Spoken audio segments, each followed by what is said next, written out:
Void Temple stood alone at the edge of the world, a place where time itself seemed to hold its breath. For 1,000 years, the great martial clans had sent their brightest prodigies into this desolate realm, sealing them away from the mortal world so they could train in isolation, pushing their bodies and souls to the absolute limit. And now, after an entire millennium of suffering, sacrifice, and relentless cultivation, the moment everyone had been waiting for had finally arrived. The massive stone gates of the temple, carved with ancient runes that predated human civilization itself, began to tremble.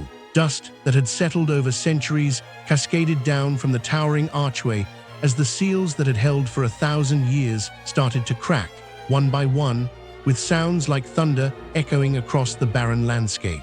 Behind those gates, the greatest geniuses of the age had transformed themselves into something beyond human, living weapons, walking calamities, beings who had spent 1,000 years mastering techniques that normal mages couldn't learn in 100 lifetimes. The elders of the 7 great clans stood in formation before the gates, their ceremonial robes rippling in the wind that always seemed to circle the Void Temple. Patriarchs and matriarchs who had themselves undergone similar training in ages past, their faces carved by time and power into masks of absolute authority. Behind them, thousands of disciples and servants had gathered, carrying offerings and preparing for the grand celebration that would welcome home the new generation of kings. "The strongest generation in history," murmured Elder Wei, his ancient eyes fixed on the cracking gates. "My own grandson is among them. He was barely 12 when he entered. Now 1,000 years have passed. I wonder what he has become." "More than any of us could dream," replied Elder Jun, her voice carrying the weight of centuries. "The records show that this cycle produced more prodigies than the last 3 combined. When those gates open, the balance of power in the Empire will shift forever." The ground shook harder. The runes on the gates flared with blinding light, each one representing a year of training, a year of pushing beyond mortal limits. One by one, they detonated in cascades of color, red for combat, blue for mana control, gold for spiritual awakening. The sky itself seemed to darken, as if recognizing that beings who could challenge the heavens were about to emerge. And then, with a final, ear-splitting crack, the gates swung open. Light poured forth from the temple interior, not the harsh light of the sun, but something softer, older, the accumulated glow of 1,000 years of cultivation. Figures began to emerge, walking slowly, deliberately, their very presence causing the air to thicken with pressure. The first to step through was a young man who looked no older than 20, though his eyes held the depth of centuries. Behind him came others, each radiating power that made the watching elders instinctively take a step back. Kale of the Flame clan walked with fire dancing in his wake, flames that burned not red or orange but pure white, the color of absolute heat. Princess Seraphina of the Solar Dynasty followed, her skin glowing with internal light, a dawn queen made flesh. The swordsman Zhen came next, his hand resting on a blade that hadn't been drawn in 1,000 years, yet seemed to hunger for blood with an intelligence all its own. The elders fell to their knees, the disciples prostrated themselves, the servants pressed their foreheads to the cold stone. The strongest generation had returned. But in all the celebration, in all the glory and spectacle, no one noticed the other figure who stumbled out behind them. He came last, almost falling through the gates as if pushed by some invisible force. His clothes were rags, the uniform of a temple servant from an age long forgotten. His face was pale, confused, the face of someone who had spent so long in darkness that the light of the outside world was physically painful. In his hand, he clutched a janitor's duster, worn, frayed, held together by nothing but habit and time. Ren blinked against the sun, raising his free hand to shield his eyes. Around him, the prodigies were being embraced by their families, praised by the elders, worshipped by the crowd. But for Ren, there was no one. No family rushed forward. No elder called his name. No disciple bowed in recognition. Because Ren wasn't a prodigy, he wasn't even a disciple. He was the janitor. 50,000 years ago, when the current training cycle had first begun, Ren had been a simple cleaner assigned to the Void Temple. His job was to maintain the outer chambers, to keep the floors polished and the altars dusted while the great geniuses trained in the deeper sanctuaries. It was humble work, honest work, the kind of work that went completely unnoticed by the powerful cultivators who strode through the halls without ever seeing the man who kept those halls clean. And then, on the day the training began, a door had closed behind him. He didn't know how it happened. Perhaps a careless disciple had triggered a seal. Perhaps the temple itself, ancient and unknowable, had simply decided to claim him. Whatever the reason, Ren found himself trapped inside the void temple as the barriers locked into place, sealing him in with the prodigies for what was supposed to be a 1,000-year training cycle. Only Ren wasn't training. While the geniuses meditated in isolation chambers, pushing their mana to its limits, Ren swept the corridors outside. While the prodigies engaged in deadly spars, honing their combat techniques to perfection, Ren polished the floors where they fought. While the chosen ones delved into ancient texts, mastering forbidden arts, Ren dusted the shelves that held those texts. 1 year passed, then 10, then 100. The prodigies grew stronger. Their mana swelled until it shook the foundations of the temple. Their techniques evolved until the very air crackled with power. And through it all, Ren cleaned. He cleaned because it was all he knew. He cleaned because it gave structure to endless days. He cleaned because if he stopped, if he let himself think about the years stretching ahead like an infinite abyss, he would have gone mad. So he cleaned. 1,000 years passed, then 2,000, then 10,000. The prodigies cycled through their training, generation after generation entering the deeper sanctuaries, while Ren remained in the outer halls, forgotten by everyone. He watched geniuses enter as children and emerge as kings, only to return to their meditation chambers for another 1,000 years of cultivation. He watched dynasties rise and fall in the outside world through the occasional glimpses he caught when the gates opened briefly between cycles. He watched time itself become meaningless. And through it all, the energy of the temple seeped into him. Every technique the prodigies practiced released ambient mana into the air. Every breakthrough sent shockwaves through the halls. Every moment of cultivation left traces of power in the very stones. And Ren, sweeping those halls day after day, year after year, century after century, absorbed it all. Not through meditation or training, he didn't know how to cultivate, but through simple proximity, through endless exposure, through 1,000,000 years of breathing air thick with the discarded power of kings. His body adapted, his soul expanded, his very existence stretched and grew until it encompassed eons. And then, finally, impossibly, the training ended. 1,000,001 years after Ren first entered the Void Temple, the gates opened. Now he stood in the sunlight, clutching his duster, watching the prodigies celebrate while the world moved on without him. His family had died long ago, their names forgotten, their bones turned to dust in grave no one tended. The empire he had known was gone, replaced by something new, something alien. The very language spoken around him had changed so much that he could barely understand a word. "Who is that?" someone finally asked, noticing the ragged figure standing apart from the celebration. "Is he one of them?" "He can't be," another replied, squinting at Ren. "Look at him. He's not radiating any power at all. His mana levels must be zero, absolutely zero. Probably a servant who got caught inside when the gates closed," laughed a third. "Imagine that. 1,000 years trapped in the Void Temple with the greatest geniuses of the age, and he comes out as a janitor." The laughter spread. The prodigies, basking in their glory, joined in without a second thought. Even Kale, the fire mage, glanced back and smirked before turning away, dismissing Ren as beneath his notice. But Ren didn't hear the laughter. He was too overwhelmed by the sky, that vast, open sky he hadn't seen in 1,000,000 years, by the wind on his face, by the sounds of life, real life, happening all around him. 1,000,001 years. He had waited 1,000,001 years for this moment. And as the celebration continued without him, as the prodigies were carried away on the shoulders of cheering crowds, as the gates of the Void Temple finally closed behind him for the last time, Ren did the only thing that made sense. He started walking. He didn't know where he was going. He didn't know what he would do. But after 1,000,000 years of waiting, he was finally free.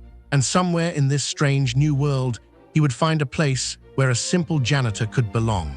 Chapter 2: The World's Weakest Janitor. 3 months passed since Ren emerged from the Void Temple, and in that time, he had learned 2 things about the world he now inhabited. First, everything had changed. The empire he remembered from fragmentary glimpses through the temple gates was gone, replaced by something called the Astra Dominion, a sprawling civilization built around magic academies, magical technology, and a rigid social hierarchy determined entirely by one's ability to manipulate mana. Cities floated in the sky. Carriages moved without horses. Communication crystals allowed people to speak across vast distances, as if standing face to face. It was a world of wonders, and Ren, who had spent 1,000,000 years sweeping stone floors, understood none of it. Second, nothing had changed. People were still people. They laughed at those beneath them, they worshipped those above them, and they judged everything by appearances, by power levels, by the numbers that could be measured and displayed and compared. This second lesson was driven home every time Ren tried to find work. You want to apply for a position? The clerk at the Imperial Employment Bureau looked at Ren like he was something that had crawled out from under a rock. Let me check your registry. Name. Ren. Ren what? Just Ren. The clerk sighed, tapping on a glowing crystal screen. Date of birth. Ren considered this. When exactly had he been born? Before the training cycle began, certainly, but that was, he did the math in his head, a skill he had maintained through the eons by counting his sweeping strokes. Over 1,000,000 years ago, slightly more, actually. I don't know, he admitted. The clerk's eyebrow rose. Place of origin. The Void Temple. For a moment, the clerk's expression flickered with something like recognition. Then he laughed. Right, the Void Temple, sure. And I'm the primordial dragon. Look, old man, if you're going to waste my time, at least come up with a better story than that. Old man, Ren touched his face. In the temple, he had stopped agging after the first few thousand years, his body preserved by the ambient energy that saturated everything. To look at him, one might guess he was in his late 30s, younger than many of the cultivators who emerged from the training cycles. But his eyes were the problem. They held something that made people uncomfortable, a depth that hinted at ages beyond comprehension. So he kept them lowered, kept his gaze on the floor, a habit from 1,000,000 years of sweeping. Just run the test, the clerk said, gesturing to a device in the corner. Standard mana detection. If you have any power at all, we can find you some manual labor. If not, he shrugged, there's always the outer slums. Ren approached the device, a crystal sphere mounted on a pedestal, covered in runes that glowed faintly. He had seen similar objects in the temple, used by the prodigies to measure their progress. His hand, when he placed it on the sphere, looked ordinary, calloused from 1,000,000 years of holding a broom, but otherwise unremarkable. For a moment, nothing happened. Then the sphere flickered. The runes pulsed once, weakly, before going dark. The crystal itself seemed to hesitate, as if confused by what it was detecting. A needle on the attached gauge twitched at the very bottom of its range, then settled back to 0. 0, the clerk announced, not even trying to hide his contempt. Absolute 0 mana. I didn't think that was possible in a living human. Congratulations, you're officially the weakest person in the Empire. 0, Ren withdrew his hand, studying the sphere. He could feel something inside himself, something vast and quiet, like an ocean so deep that its surface showed no ripples. But apparently the device couldn't detect it. Perhaps it was too deep. Perhaps it operated on a frequency the crystals weren't calibrated for. Or perhaps, after 1,000,000 years of absorbing power without ever learning to use it, his mana had simply become something else entirely. So no work, he asked. The clerk considered him. There's one place that might take you.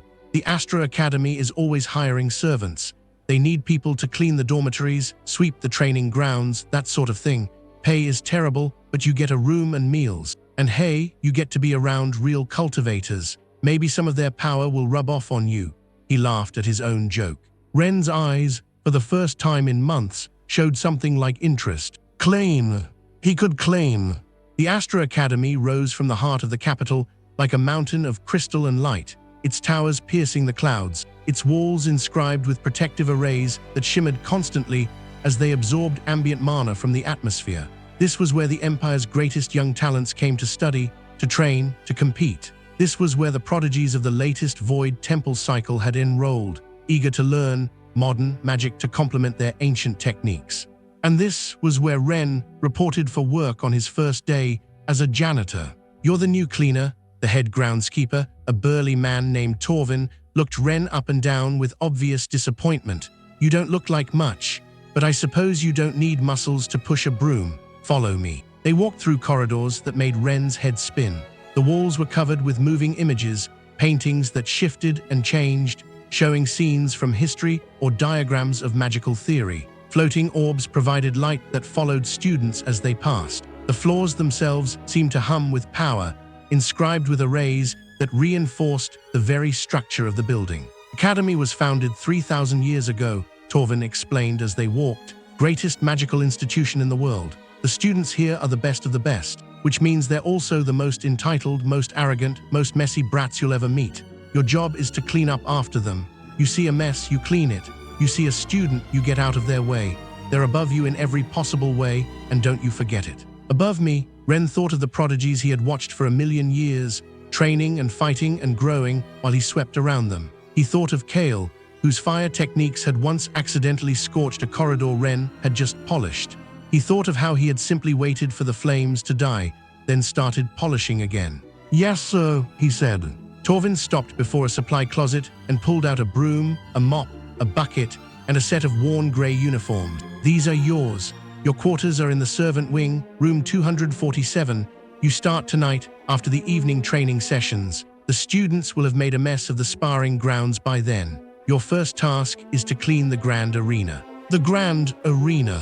Even Ren, who had seen the mightiest cultivators in history train for millennia, felt a flicker of something at those words. The Grand Arena was where the Academy's students tested their skills against each other, where techniques honed over centuries were unleashed in controlled combat. The energy there would be immense, the residue of battles fought at the highest level. It would also, he suspected, be very, very dirty. "Understood," Ren said. That night, as the sun set over the Astra Academy and the students retired to their dormitories, Ren made his way to the Grand Arena. The structure was massive, a circular coliseum that could hold 10,000 spectators, its walls reinforced with enough protective arrays to withstand a direct hit from a mountain-shattering spell. The training sessions had just ended, and the arena floor was a disaster. Craters pockmarked the stone, scorch marks blackened entire sections, ice formations left over from water mage exercises still glistened in the corners. The air itself was thick with residual mana, so dense that normal humans would have struggled to breathe. Ren looked at the mess. Then he looked at his broom, and for the first time in 1,000,000 years, he smiled. He started sweeping. The broom moved across the stone with the ease of long practice, each stroke precise, efficient, perfect. Ren didn't use magic, he didn't know how, but his body, conditioned by eons of labor, moved with a grace that no cultivator could match. Every sweep was exactly the right length. Every motion conserved exactly the right amount of energy. After 1,000,000 years, sweeping wasn't something he did. It was something he was. As he worked, the residual mana in the arena began to behave strangely. The wild energy left behind by the students, chaotic and uncontrolled, seemed to calm in his presence.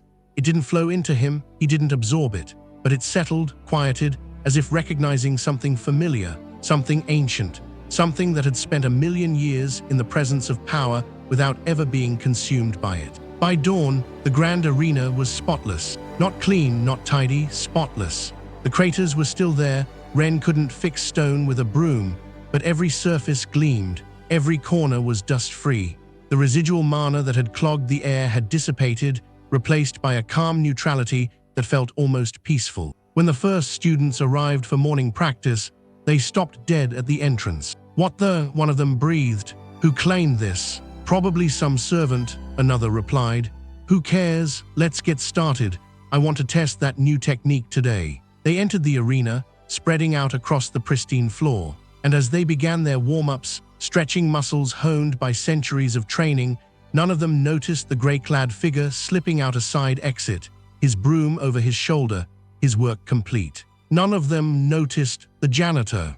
But in the headmaster's tower, at the very peak of the academy's highest spire, an old man sat up suddenly in his chair. His eyes, clouded by age, but sharpened by 10,000 years of experience, stared at nothing. "What was that?" he murmured. He had felt something, just for a moment, a presence so vast and so quiet that it had almost escaped his notice. Like an ocean seen from orbit, too big to perceive, too deep to measure.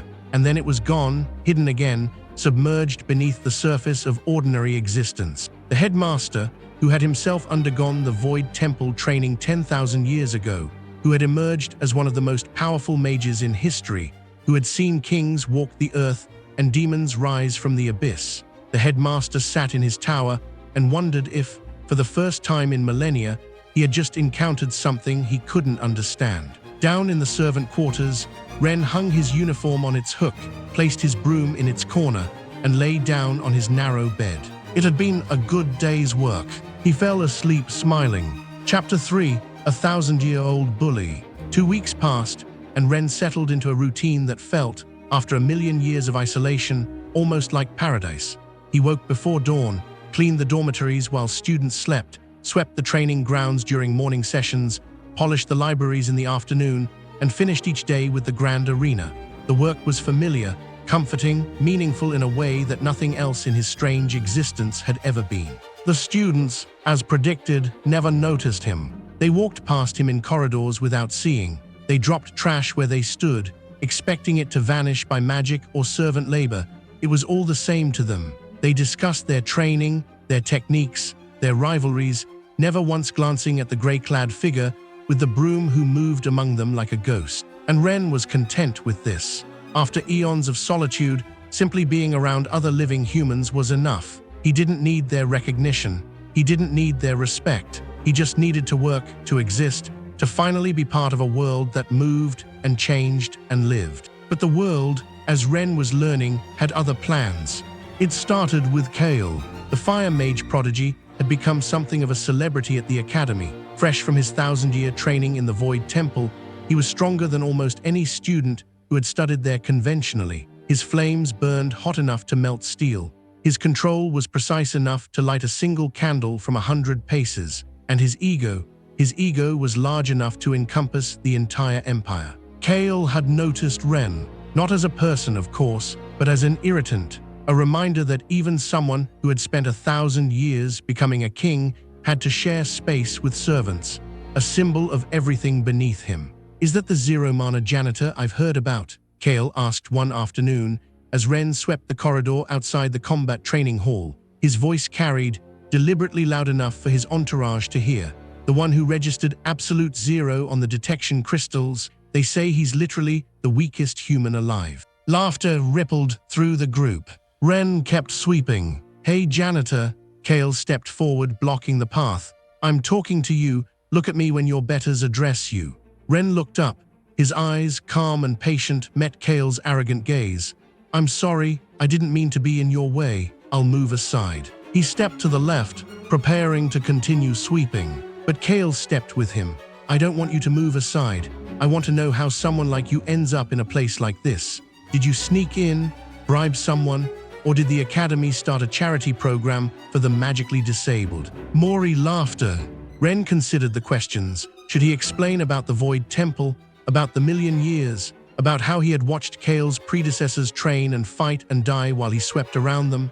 No, that would sound insane. And even if it didn't, these people had already decided who he was. Nothing he said would change that. "I applied for the janitor position," he said simply. "They hired me." Kale's eyes narrowed. There was something about this servant that bothered him, something he couldn't quite identify.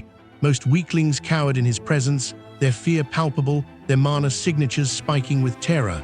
But this man felt like nothing, like a hole in the world, like a place where power simply didn't exist. "Get out of my sight," Kale said finally, "and stay out of the combat training hall.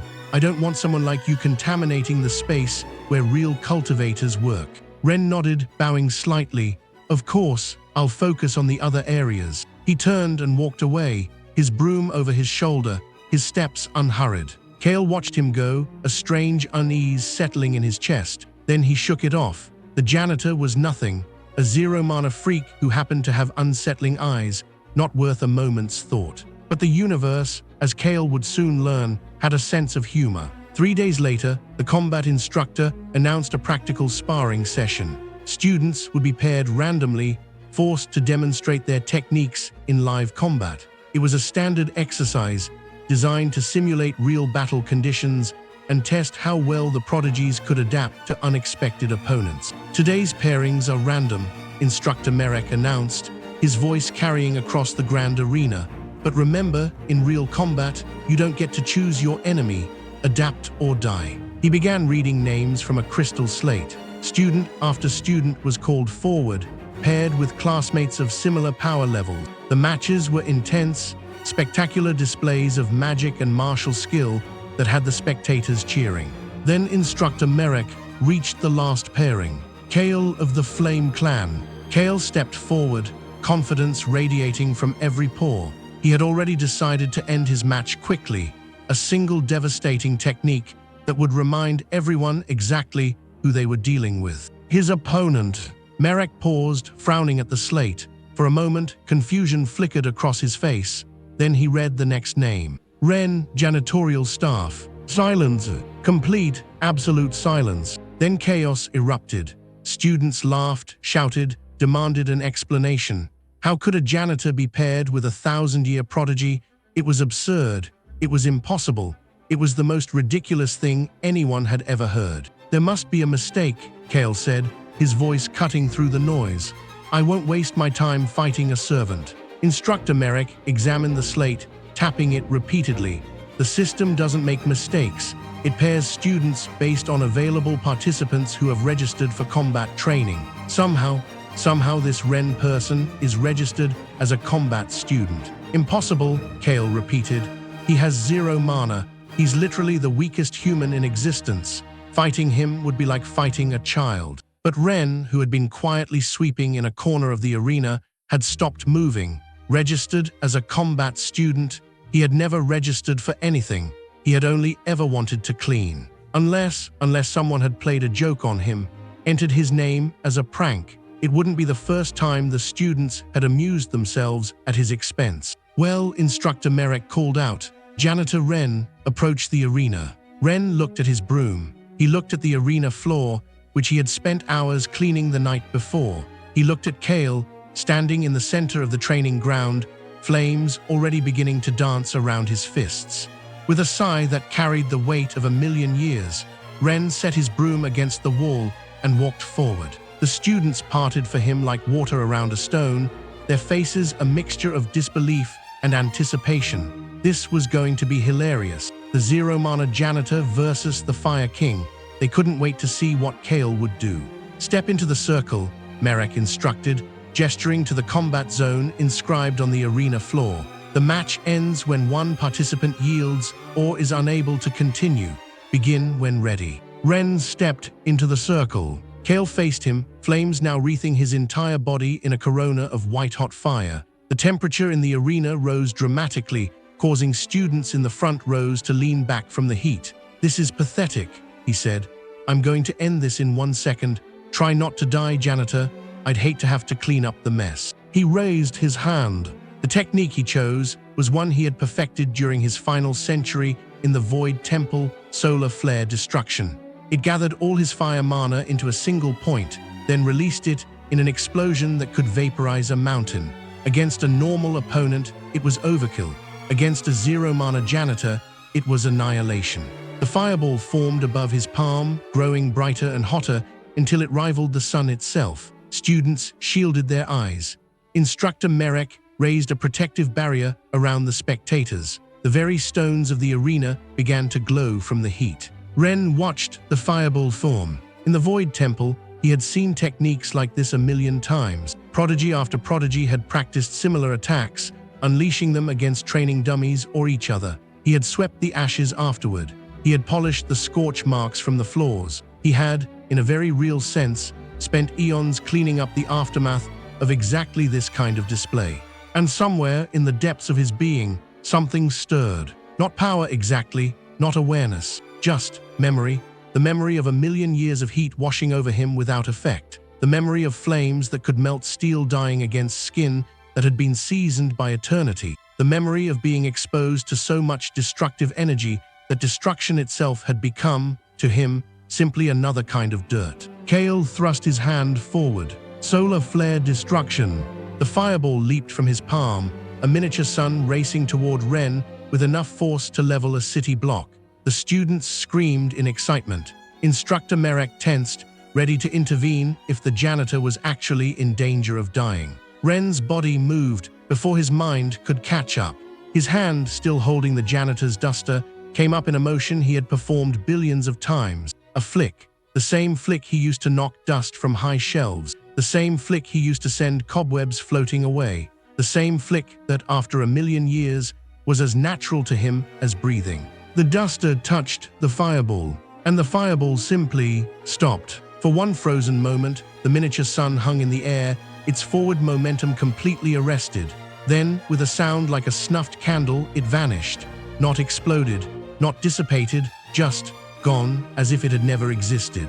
The duster, Ren noticed absently, wasn't even singed. Silence.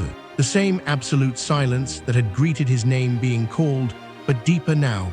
A silence of shock, a silence of impossibility, a silence so profound that it seemed to swallow the very concept of sound. Kale stared at his hand, then at the empty space where his ultimate technique should have been, then at Ren. His mouth opened, but no words came out. His flames flickered and died, their fuel cut off by sheer disbelief. Ren looked at his duster.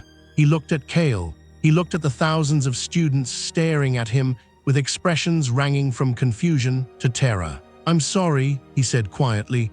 "Did you want me to catch that? I can try again if you'd like to throw another one." It was the most reasonable thing he could think to say. But to Kale, to the prodigy who had spent 1,000 years becoming a king, to the fire mage who had never been challenged in his entire existence, those words were worse than any insult. They were proof that everything he had worked for, everything he had sacrificed, everything he had become meant nothing. Against a janitor, against a zero-mana janitor with a duster. Kale's legs gave out. He didn't faint, didn't collapse. They simply stopped supporting him, and he sank to his knees on the arena floor, staring at Ren with eyes that held the first real fear he had ever felt. Ren, for his part, had already forgotten him. He was looking at the arena floor, at the spot where Kale's fireball had briefly existed, and frowning. The heat had left a mark, a small scorch mark, barely noticeable, but definitely there. With a sigh that carried the weight of 1,000,000 years, Ren reached for his broom. Chapter 4: The Unshakable Serenity. The grand arena had become a tomb. Not literally, of course. Everyone inside was still breathing, still alive, still very much present in their bodies. But the sounds that should have filled such a space, the cheers and gasps and excited chatter of thousands of students witnessing spectacular combat, had been replaced by something far more unsettling. Silence. The kind of silence that happens when too many people try to process something their minds simply cannot accept. The kind of silence that precedes either mass hysteria or mass denial. The kind of silence that, in the Astra Academy's 3,000-year history, had never once fallen over the grand arena during a training session. Ren stood in the center of that silence, his duster still raised, his expression somewhere between confused and apologetic. He had just done something impossible. He had just extinguished a technique that could vaporize mountains with a flick of a cleaning tool. He had just broken every law of magic that these students had spent their entire lives learning. And all he could think about was the scorch mark on the floor. It really was quite noticeable. Right there, about 3 feet from where he stood, a dark circle had been burned into the pristine stone. The heat of Kale's fireball had been so intense that even the brief moment of contact had left its mark. Now that mark sat there, an imperfection, a blemish, a stain on the surface he had spent hours polishing the night before. Ren took a step toward it, his broom still in his other hand. The students in the front row flinched back as one, a wave of bodies moving away from the arena's edge, as if Ren himself were the danger now. Which, in a way, he was, not because he threatened them, but because his very existence threatened everything they believed about how the world worked. "I just need to," Ren began, gesturing at the scorch mark with his duster. "Don't move." The voice came from Instructor Merrick, who had finally recovered enough to insert himself between Ren and the students. His hand was raised, magical energy crackling around his fingers, ready to unleash something, though what exactly he thought would work against someone who had just shrugged off solar flare destruction, he couldn't have said. "I said don't move," Merrick repeated, his voice steadier now, but still carrying an edge of something that might have been fear. "You need to explain what just happened." Ren looked at the scorch mark. He looked at Merrick. He looked at Kale, still on his knees, still staring, still processing the complete destruction of his self-image. He looked at the thousands of students who were now looking at him like he was something between a monster and a king. "I was just going to clean that up," he said quietly. "It won't take a moment." "Clean," Merrick's voice trailed off. He shook his head, as if trying to physically dislodge the absurdity of the situation. You just deflected a 1,000-year prodigy's ultimate technique. You just demonstrated power that shouldn't be possible for someone with 0 mana. And you want to clean. Ren considered this. From his perspective, the connection was obvious. The fireball had made a mess. He cleaned messes. That was what he did. That was what he had always done. That was what he would always do, probably, until the heat death of the universe, or until someone finally gave him a retirement package, whichever came first. "It's my job," he said. Merrick opened his mouth to respond, but before he could, a new presence made itself known. The temperature in the arena didn't change. The light didn't flicker. No dramatic entrance announced itself with thunder or lightning or any of the traditional markers of powerful figures making an appearance. Instead, the air simply thickened, became heavier, became charged with an authority so absolute that every person in the arena, from the lowest servant to the most arrogant prodigy, felt an instinctive urge to kneel. Headmaster Aldrich had arrived. He appeared at the edge of the arena as if he had always been there, though everyone absolutely knew, that he had been in his tower just moments ago. 10,000 years old, a veteran of the Void Temple training from an age so ancient that even the oldest records barely mentioned it. The most powerful mage in the history of the Astra Dominion. He stood there in simple robes, his white hair thin against his scalp, his face lined with more years than most civilizations had existed. And his eyes, ancient and knowing, were fixed on Ren. "Leave us," he said. The words were quiet, almost gentle, but they carried across the arena with perfect clarity.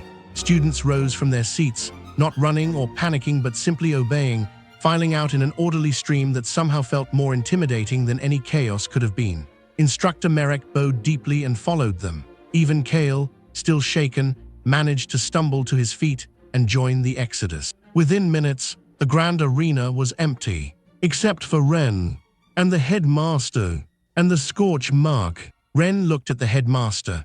The headmaster looked at Ren. For a long moment, neither spoke. The wind that always circled the arena whispered across the empty seats, carrying with it the faint scent of ozone and old magic. "You have no idea what you are, do you?" the headmaster finally said. It wasn't a question. It was an observation, delivered with the certainty of someone who had spent 10 millennia learning to read people. Ren considered this. What was he? A janitor, a cleaner, a man who had spent 1,000,000 years in solitude and somehow survived. Was there more to it than that? Perhaps. But if there was, he had never found the words to describe it. "I'm a janitor," he said. "Headmaster." Aldrich's lips twitched, not quite a smile, but close. "A janitor? Yes, I suppose that's one way to look at it." He began walking toward Ren, his steps measured, unhurried. "Do you know what I sensed when you deflected that boy's attack? Not power, not mana, not any kind of energy I've encountered in 10,000 years of existence. What I sensed was patience." He stopped a few feet away, close enough that Ren could see the details of his ancient face, the map of years written in every wrinkle. "Infinite patience," Aldrich continued. "The patience of something that has waited so long that waiting itself has become meaningless. The patience of stone, of mountains, of stars." His eyes narrowed slightly. "Where did you come from, janitor?" Ren could have lied, could have made up a story, pretended to be an ordinary man with ordinary origins. But something about the headmaster's gaze, something about the weight of those 10,000 years, made deception feel impossible. "The Void Temple," he said. I was locked inside. When the training began, they forgot about me." Aldrich's expression didn't change, but something shifted behind his eyes. A recognition, a understanding, a dawning horror that he was too old and too controlled to show on his face. "The current training cycle lasted 1,000 years, he said slowly. "That's how long the prodigies were inside. But you," he paused, studying Ren with new intensity. "You're not from this cycle, are you? You're older, much older." Ren nodded.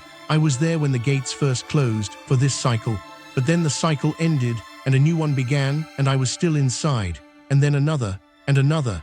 He looked down at his duster, turning it over in his hands. "I don't know how many. I stopped counting after the first 100,000 years or so, but eventually the counting itself stopped mattering. 100,000 years. Aldrich had lived 10,000 years and thought himself ancient. He had watched empires rise and fall, had seen magic evolve from primitive chants to the sophisticated systems of the modern age, had buried friends and enemies and lovers and strangers 10,000 years. This man standing before him had lived 10 times that, at least. How the word escaped before Aldrich could stop it, breaking through 10 millennia of carefully cultivated composure. How did you survive? How did you not go mad? How did you not become something else? Ren thought about this. It was a good question. In the early years, the early centuries, he had come close to madness many times. The solitude had pressed against him like a physical weight, threatening to crush his sanity. He had talked to himself, sung to himself, invented imaginary companions just to hear another voice. But then, somewhere around the 50,000-year mark, something had changed. The solitude had stopped being an enemy and had become familiar, comfortable, even. He had learned to find peace in the silence, meaning in the routine, purpose in the simple act of maintaining order in a world of chaos. I cleaned, he said simply. Every day I cleaned, and eventually cleaning became enough. Aldrich stared at him for a long moment. Then, without warning, his eyes began to glow. It was a subtle thing, barely visible in the arena's fading light, a soft luminescence that seemed to come from somewhere behind his irises. But Ren recognized it immediately. Mental magic, the art of probing another's consciousness, reading their thoughts, their memories, their very soul. The headmaster was trying to see inside him. And Ren, who had no experience with mental magic, who had never learned to shield his thoughts or guard his mind, simply let him in. What Aldrich found there would haunt him for the rest of his existence. He had expected to encounter a mind scarred by eons of isolation, a psyche fractured by loneliness, held together by denial and routine, a consciousness that had survived by forgetting, by retreating into itself, by building walls against the unbearable weight of time. Instead, he found an ocean, an infinite tranquil ocean, its surface smooth as glass, its depths stretching down into darkness so profound that it had no bottom. The water was clear, impossibly clear, and as he descended into it, Aldrich saw that it contained everything. Every moment of a million years, every sweep of a broom, every meal eaten in solitude, every night spent staring at walls that never changed, every dawn that came and went without notice, every century that passed like a single breath. It was all there, preserved, remembered, accepted. And through it all, a single constant, peace. Not the peace of ignorance, not the peace of forgetting, but the peace of someone who had looked into the abyss of eternity and instead of flinching, had simply continued sweeping. The peace of someone who had learned, over a million years, that meaning doesn't come from grand achievements or glorious victories. It comes from doing what needs to be done, day after day, year after year, eon after eon, until the doing itself becomes its own reward. Aldrich withdrew. His eyes stopped glowing. His face, already ancient, seemed to age another 1,000 years in the space of a heartbeat. His hands, steady for 10 millennia, trembled slightly at his sides. "There's no malice in you," he whispered. "No anger, no desire for revenge against the people who abandoned you. No hunger for power, no ambition, just peace." Ren nodded. "I was angry once.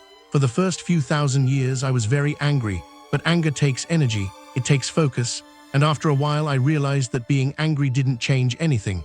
The walls were still there, the solitude was still there. The only thing I could change was how I felt about it."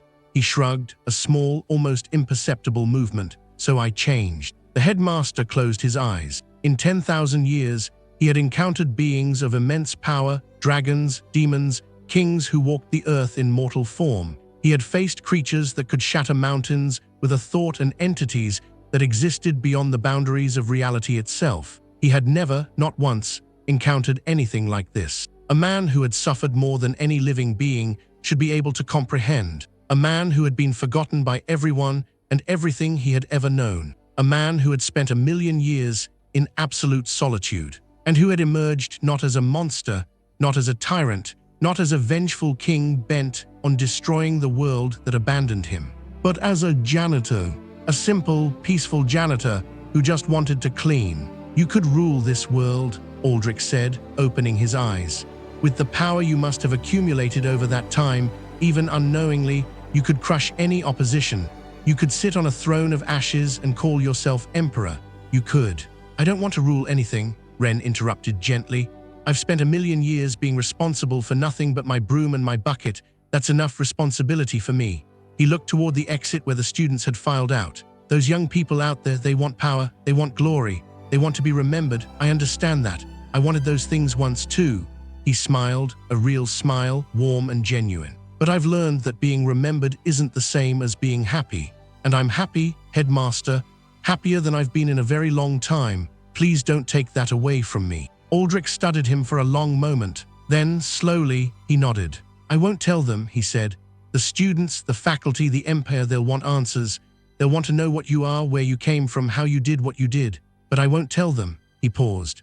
However, I can't control what they discover on their own. And after today, they will be watching you, some with fear, some with curiosity, some with the desperate hope that you can teach them what you've learned. Ren considered this. It was more attention than he had wanted, more than he had sought. But after 1,000,000 years of being completely ignored, perhaps a little attention was manageable. Can I clean the scorch mark now? He asked. Aldrich blinked.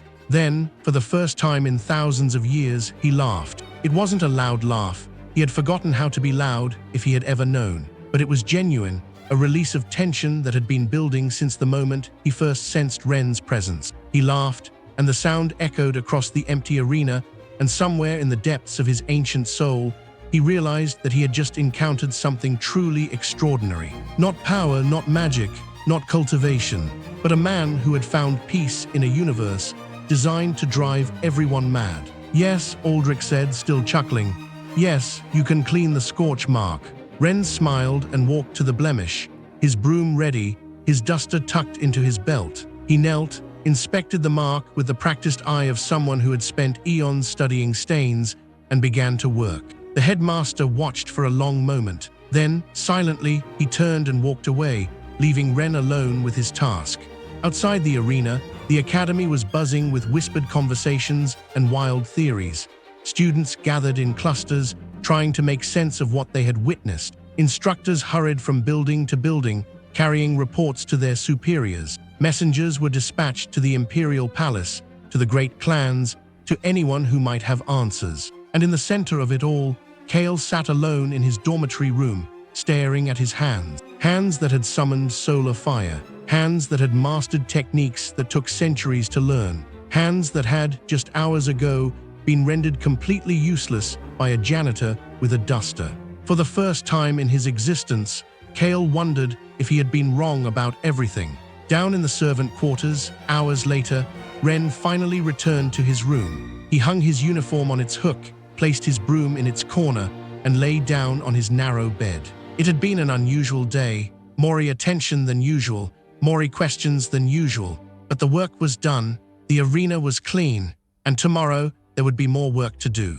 He closed his eyes and slept, peaceful as a child, while the world outside his door spun into chaos. Chapter 5, A Glimpse of Infinity. 3 weeks passed since the incident in the grand arena, and Ren's life had changed in ways both subtle and profound. The subtle changes were easiest to ignore. Students no longer walked past him without seeing. Now they saw him, watched him, whispered about him when they thought he couldn't hear. Some looked at him with fear, expecting him to explode into violence at any moment. Others looked at him with hope, desperate for him to teach them whatever impossible technique had allowed a zero-mana janitor to defeat a 1,000-year prodigy. A few, a very few, looked at him with something approaching understanding, as if they sensed, without knowing why, that there was more to this quiet cleaner than anyone could comprehend. The profound changes were harder to dismiss. Ren had been reassigned. No more cleaning dormitories or libraries or training grounds. The headmaster had personally intervened,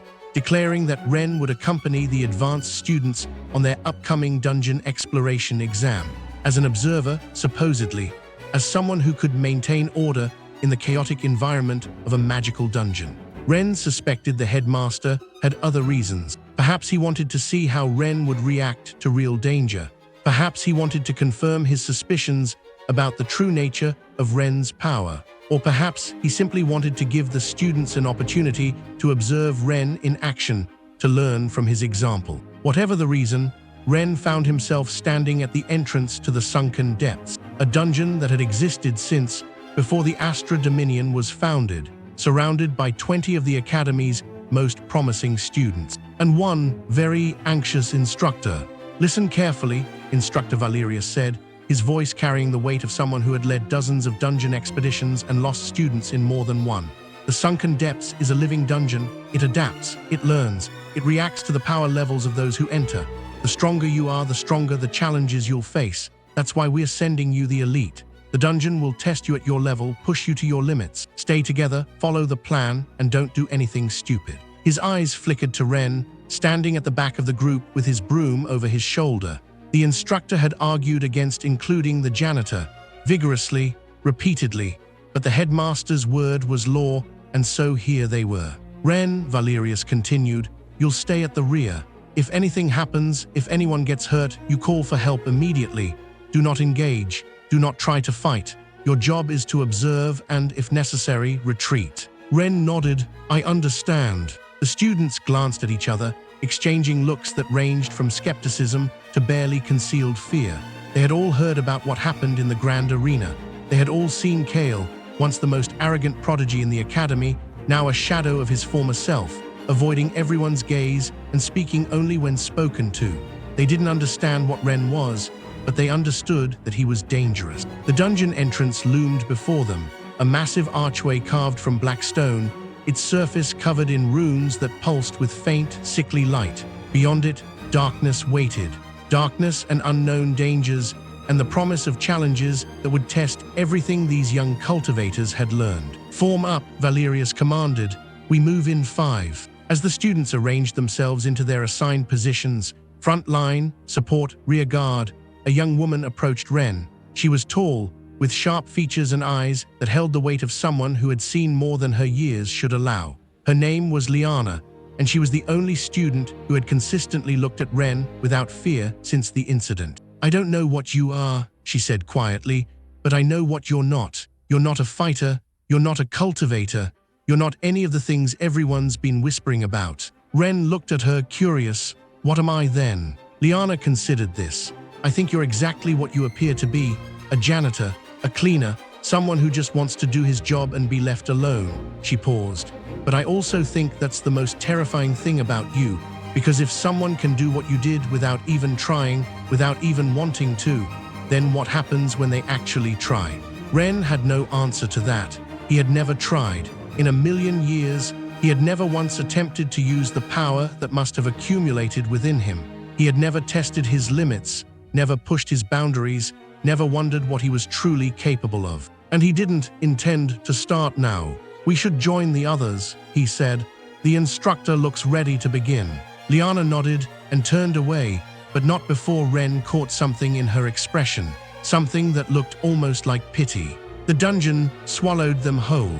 One moment they were standing in the grey light of the overworld, the next they were surrounded by absolute darkness, broken only by the glow of magical torches that the students had prepared. The air was thick and wet, carrying the smell of ancient stone and something else, something organic, something alive. Stay close, Valerius whispered. The first level is usually quiet, but don't let that fool you. The dungeon is watching, it's always watching. They moved forward, the passage gradually widening into a vast cavern. Stalactites hung from the ceiling like the teeth of some enormous beast, and the floor beneath their feet was slick with moisture. In the distance, they could hear water dripping, echoing through the darkness with maddening irregularity. Ren walked at the rear, his broom over his shoulder, his eyes adjusting to the darkness in ways that should have been impossible. After a million years in the dimly lit void temple, darkness held no secrets for him. He could see the subtle shifts in the stone, the faint glow of bioluminescent fungi growing in the cracks, the way the shadows seemed to move when no one was looking. He could also see something else, a presence, vast and ancient, coiled in the depths below them, sleeping perhaps, or waiting. It radiated a hunger that Ren recognized, the hunger of something that had existed for a very long time and had learned, over those eons, exactly how to feed. The students, of course, sensed nothing. Their attention was fixed on the immediate surroundings, on the potential dangers that lurked in the visible darkness. They didn't realize that the real danger wasn't in front of them. It was beneath them, waiting. The first attack came without warning.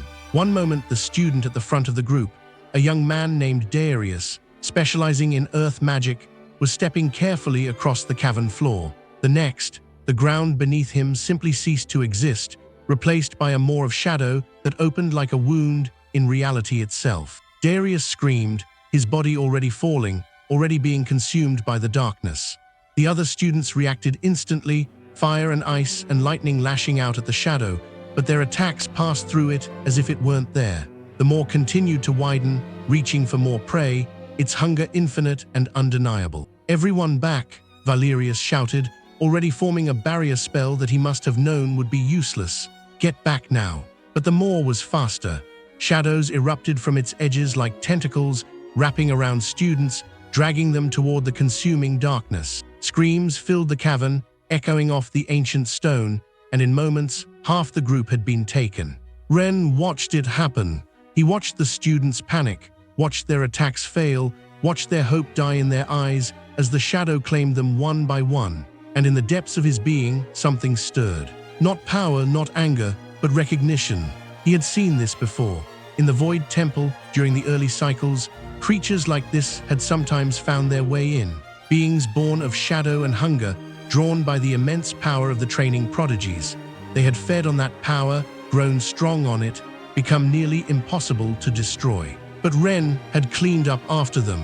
He had swept the residue of their passing from the temple floors. He had polished the stones where their shadows had touched. He had, over thousands of years, developed an intimate understanding of what they were and what they wanted.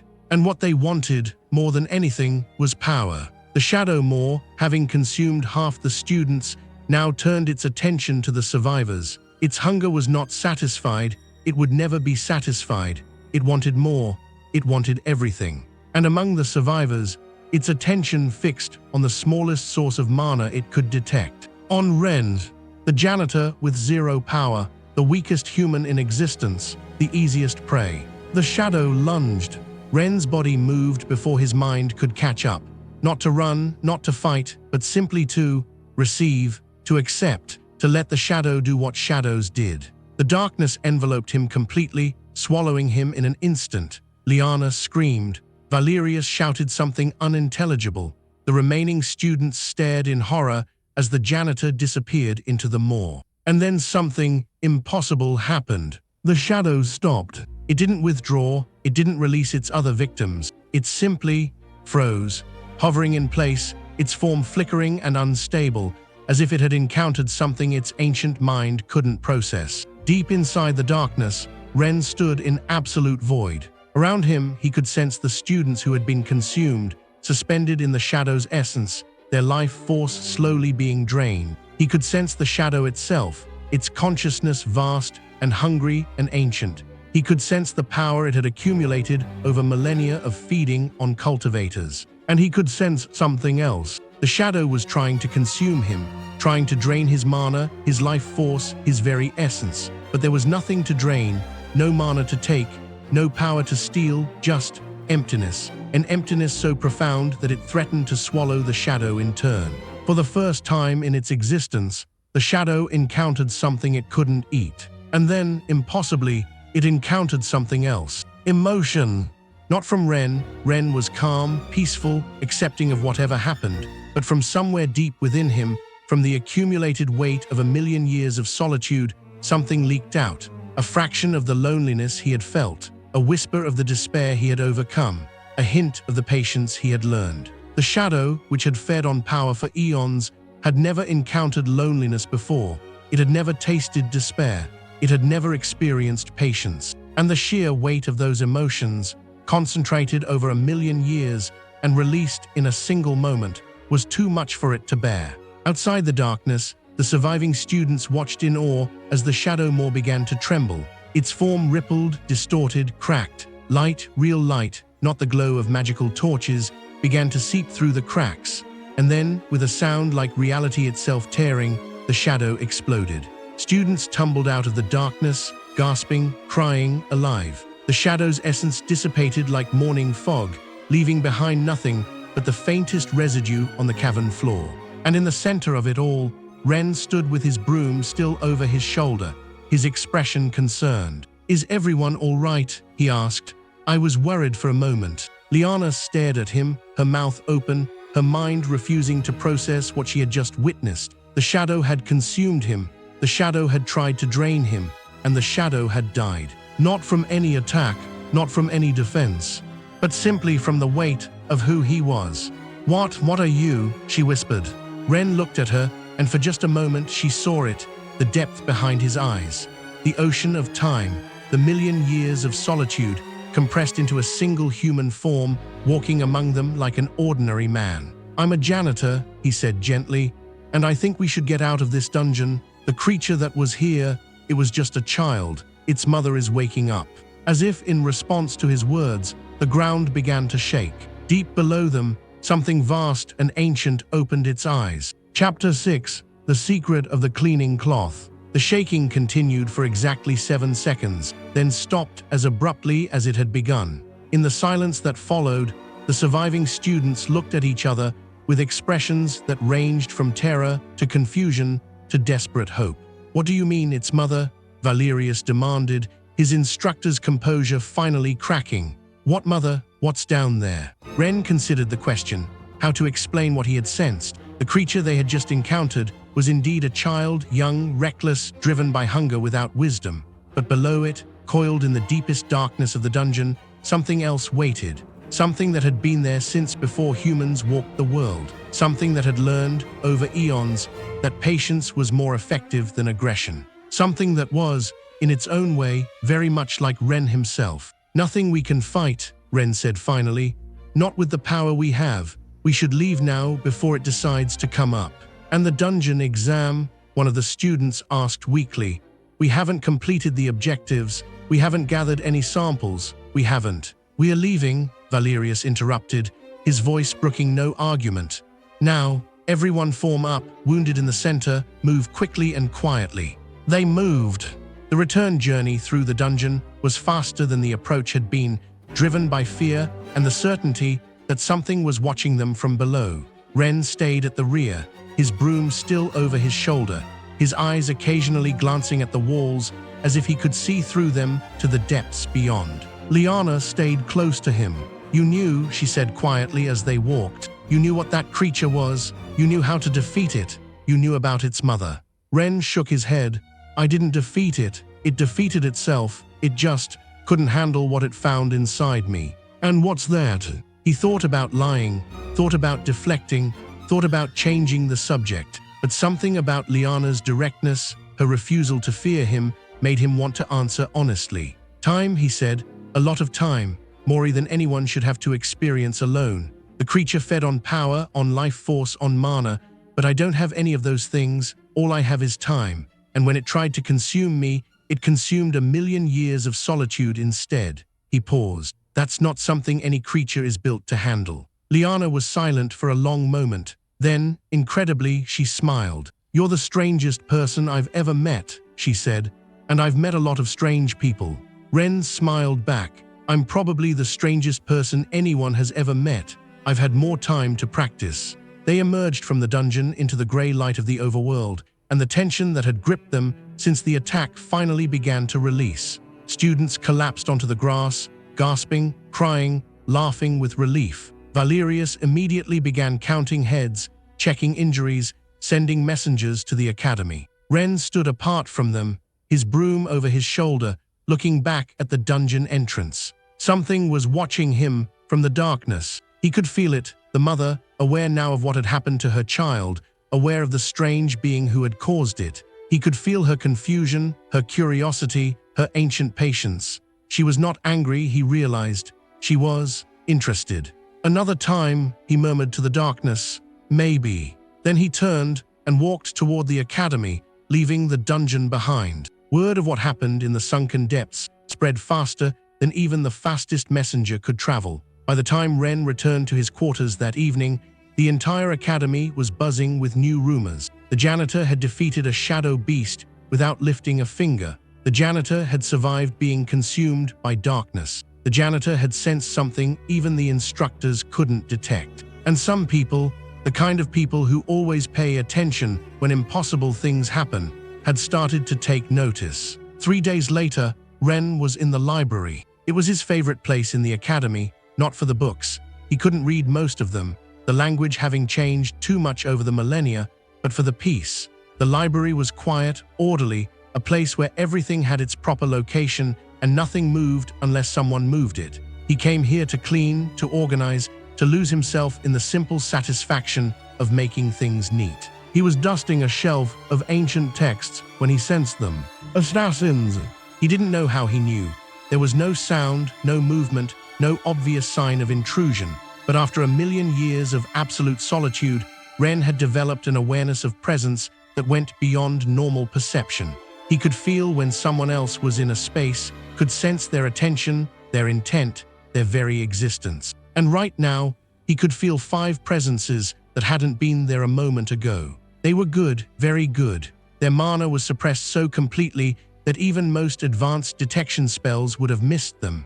Their movements were silent, coordinated, professional. They had surrounded him without making a single sound. Ren continued dusting. The leader of the assassins, a woman named Vesper, who had never failed a contract in 3 centuries of service to the Empire's most secret guild, watched the janitor from the shadows and felt the first stirrings of unease. He should not be calm. Targets who sensed they were being hunted reacted in predictable ways: fear, anger, desperate attempts to escape or fight. This man showed none of those signs. He simply continued dusting, his movements unhurried, his attention apparently fixed on the ancient texts before him. "Strange," she murmured to her second, "a man who had killed more people than most plagues.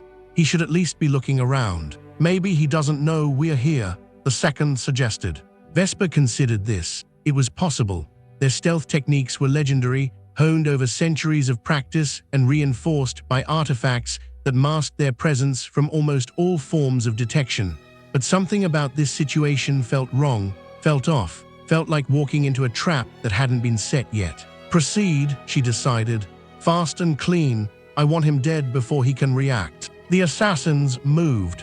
They emerged from the shadows simultaneously, 5 figures in black, their weapons already extended toward their target. Blades coated with poison that could kill a dragon. Spells woven to disrupt any defensive magic. Techniques perfected over lifetimes of practice. Ren's duster moved before his mind could catch up. It wasn't a conscious decision. It wasn't a defensive reaction. It was simply habit. The same habit that made him flick dust from high shelves. The same habit that made him sweep debris from floors. The same habit that, after 1,000,000 years, had become as automatic as breathing. The duster touched the first assassin's blade, and the blade vanished. Not broke, not shattered, vanished, as if it had never existed. The assassin stared at his empty hand, confusion replacing killing intent in the space of a heartbeat. The duster continued its arc, touching the second assassin's spell. The spell didn't dispel, it didn't fail. It simply ceased to be, unwoven at a fundamental level, its component mana scattered to the winds. The third assassin managed to get close enough to stab Ren in the back. His blade, coated with enough poison to kill a small army, pierced Ren's uniform and touched his skin. And then the assassin vanished. Not died, not dissolved. Vanished completely, utterly, leaving nothing behind but the faintest impression of where he had been. His weapon clattered to the floor, suddenly ownerless, suddenly clean. The fourth and fifth assassins stopped moving. They stood frozen, their bodies screaming at them to flee, their minds unable to process what they had just witnessed. Their comrade, one of the most skilled killers in the guild, had simply ceased to exist. No sound, no flash, no sign of struggle, just nothing. Ren turned to face them, his duster still raised, his expression mildly concerned. "Oh," he said, "I'm sorry, did I do something?" Vesper, the leader, found her voice. What are you?" Ren looked at his duster. The worn fabric, frayed from 1,000,000 years of use, seemed to pulse with a faint light that hadn't been there before. Or perhaps it had always been there, and he had simply never noticed. "This," he asked, holding it up. "It's just my cleaning cloth. I've had it for a very long time." Vesper stared at the cloth. It looked ordinary, old, worn, the kind of tool a servant might use for decades before replacing it. But as she looked closer, she began to see. The fabric wasn't just old, it was ancient.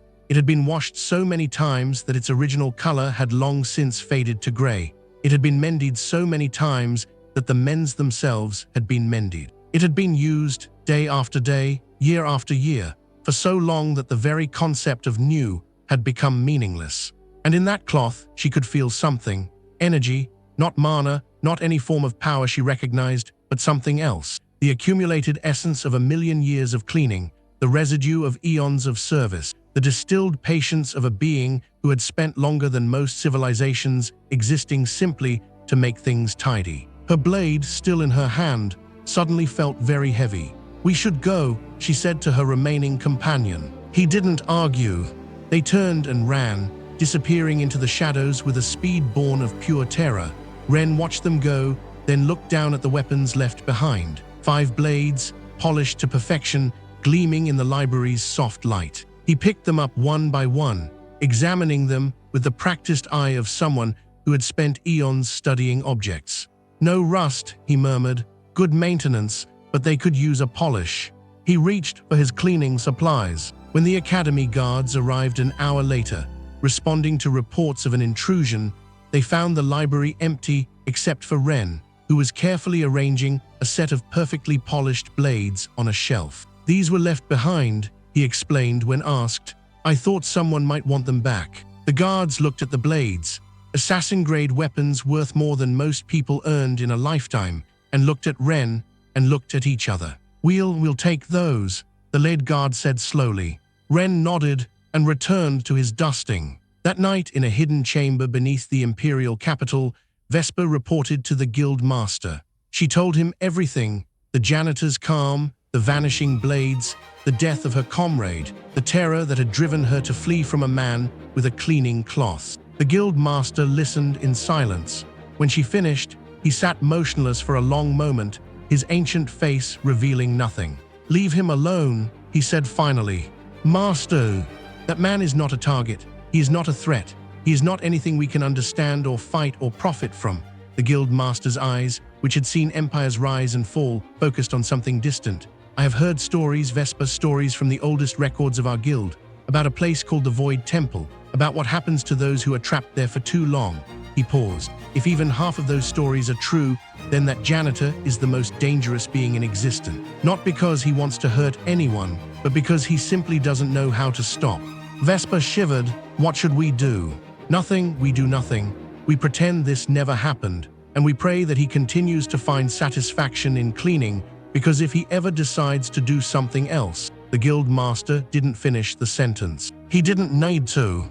In his quarters at the academy, Ren hung his uniform on its hook, placed his broom in its corner, and lay down on his narrow bed. The cleaning cloth, worn and frayed, rested on the small table beside him. He looked at it for a long moment. In 1,000,000 years, he had never thought of it as anything special. It was just a tool, a thing he used, a companion in his endless labor. But tonight, something had changed. The cloth had done something.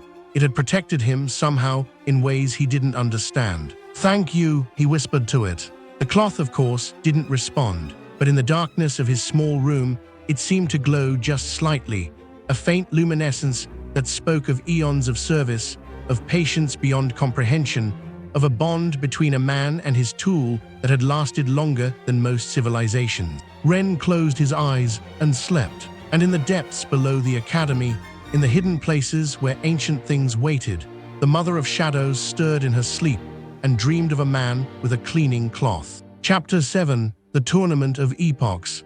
The imperial announcement came like thunder from a clear sky. By decree of Emperor Valdrak himself, the Tournament of Epochs would commence at the next full moon. All cultivators who had completed the Void Temple training within the last millennium were required to participate. The prize was not gold or land or political favor. It was something far more valuable. The winner would be declared the chosen one, the Empire's champion against the coming calamity that ancient prophecies had foretold for 3,000 years. No one knew exactly what the calamity was. The prophecies were vague, speaking of a devourer from the void between worlds and the end of all that has been built. But the Emperor's seers had confirmed that it was coming, and soon. The tournament would determine who was strong enough to face it. At the Astra Academy, the announcement caused predictable chaos. The prodigies who had emerged from the Void Temple just months ago saw this as their moment. Finally, a chance to prove themselves on the grandest stage possible. Finally, an opportunity to demonstrate that their 1,000 years of suffering had been worth it. Finally, a path to glory that would echo through the ages. Kale, recovered somewhat from his humiliation in the grand arena, immediately began training with renewed intensity. Princess Seraphina, the light mage whose power rivaled the dawn itself, retreated to her chambers to meditate and refine her techniques. The swordsman Zhen, whose blade had not been drawn in 1,000 years, began practicing again, slow, deliberate movements that carried the weight of centuries. And Ren, the janitor, received a summons to the headmaster's tower. "You want me to do what?" he asked, genuinely confused. "Participate in the tournament," Headmaster Aldrich repeated, his ancient face expressionless, "as the Academy's representative." "But I'm a janitor." "Yes, you've mentioned that. I don't fight, I clean, that's all I do." Aldrich leaned back in his chair, studying Ren with eyes that had seen 10,000 years of history unfold. "The tournament requires each major institution to send a representative.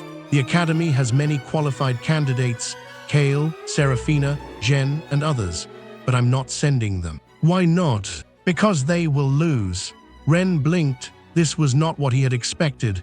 "You think they're not strong enough?" "I think they're exactly as strong as they appear to be, and that strength, while impressive, will not be enough against what's coming." Aldrich paused. "But you I cannot measure, you I cannot predict.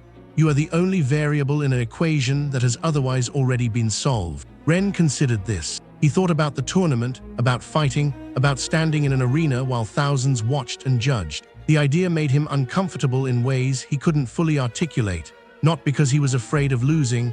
He had long ago stopped caring about such things, but because fighting meant attention, and attention meant disruption, and disruption meant he might not be able to do his job. "I don't want to fight anyone," he said finally. "I'm not asking you to fight, I'm asking you to be present, to stand in the arena when your name is called, to let whatever happens happen." Aldrich's eyes softened slightly. "Think of it as cleaning. The tournament is a mess, Ren, a mess of egos and ambitions and ancient grudges. Someone needs to be there to sweep it up when it's over." It was, Ren had to admit, a compelling argument. "When do I leave?" The imperial capital made the Astra Academy look like a provincial village. Ren stood at the edge of the Grand Plaza, his broom over his shoulder, his cleaning cloth tucked into his belt, and tried to process the scale of what surrounded him. Towers that pierced the clouds, streets paved with crystal that glowed faintly underfoot, floating platforms that carried people from one level of the city to another, and at the center of it all, the Imperial Arena, a structure so vast that it could have contained the entire academy within its walls. Thousands of people filled the plaza, cultivators from every corner of the empire, their power radiating like heat from a forge, merchants selling everything from magical artifacts to street food, officials in elaborate robes, moving with the self-importance of those who believed themselves essential to the functioning of the world. And everywhere, the banners of the tournament, golden sigils fluttering in the wind, each representing a different institution, a different clan, a different faction within the Empire's complex power structure.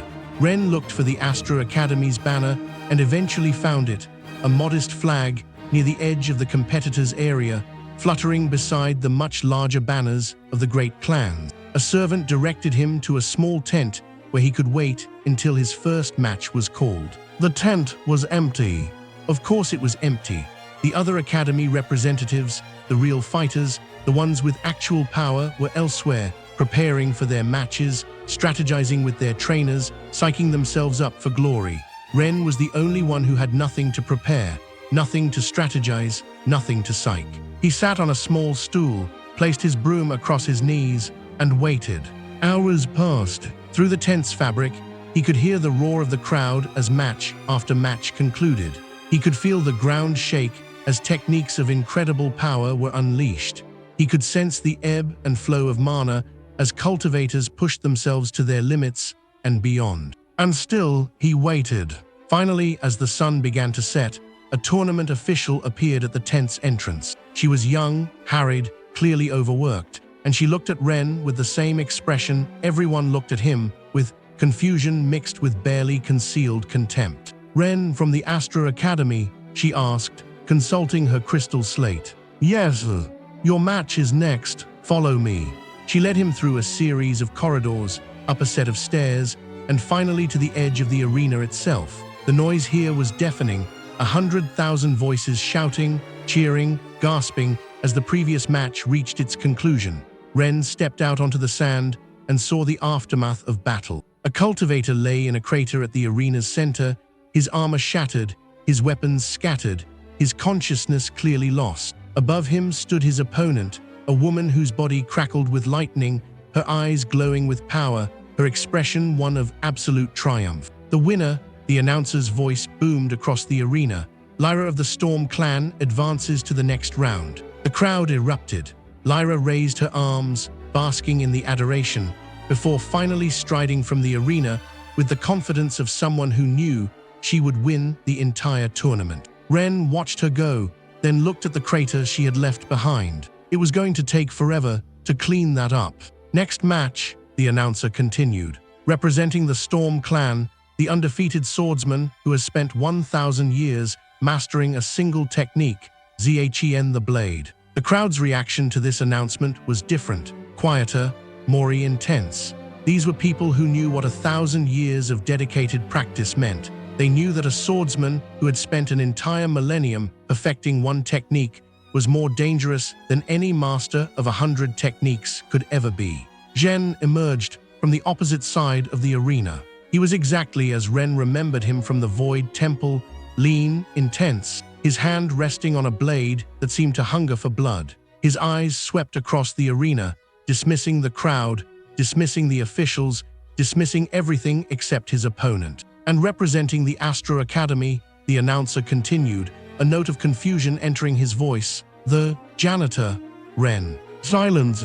The kind of silence that happens when 100,000 people simultaneously try to process information that makes no sense. Then laughter. Not cruel laughter at first, just confused, disbelieving laughter. The kind of laughter that comes from people who think they're being pranked. But as Ren walked to the center of the arena, his broom over his shoulder, his cleaning cloth visible in his belt, the laughter changed. It became mocking, cruel, the laughter of people who had found something beneath them to ridicule. A janitor, someone shouted from the stands. They sent a janitor to fight Zhen the Blade. Maybe he's going to sweep him to death. More laughter, waves of it washing over Ren as he walked. He ignored it. After 1,000,000 years of silence, a little noise was nothing. Zhen, however, did not ignore it. He stood at his end of the arena, his hand on his blade, and watched Ren approach with an expression that revealed nothing.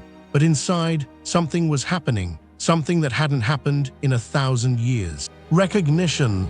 He remembered this man, not from the academy. He had barely noticed the janitor there, but from the Void Temple. From the corridors he had walked during breaks in his training. From the periphery of his awareness, where a figure with a broom had always seemed to be present, always cleaning, always there.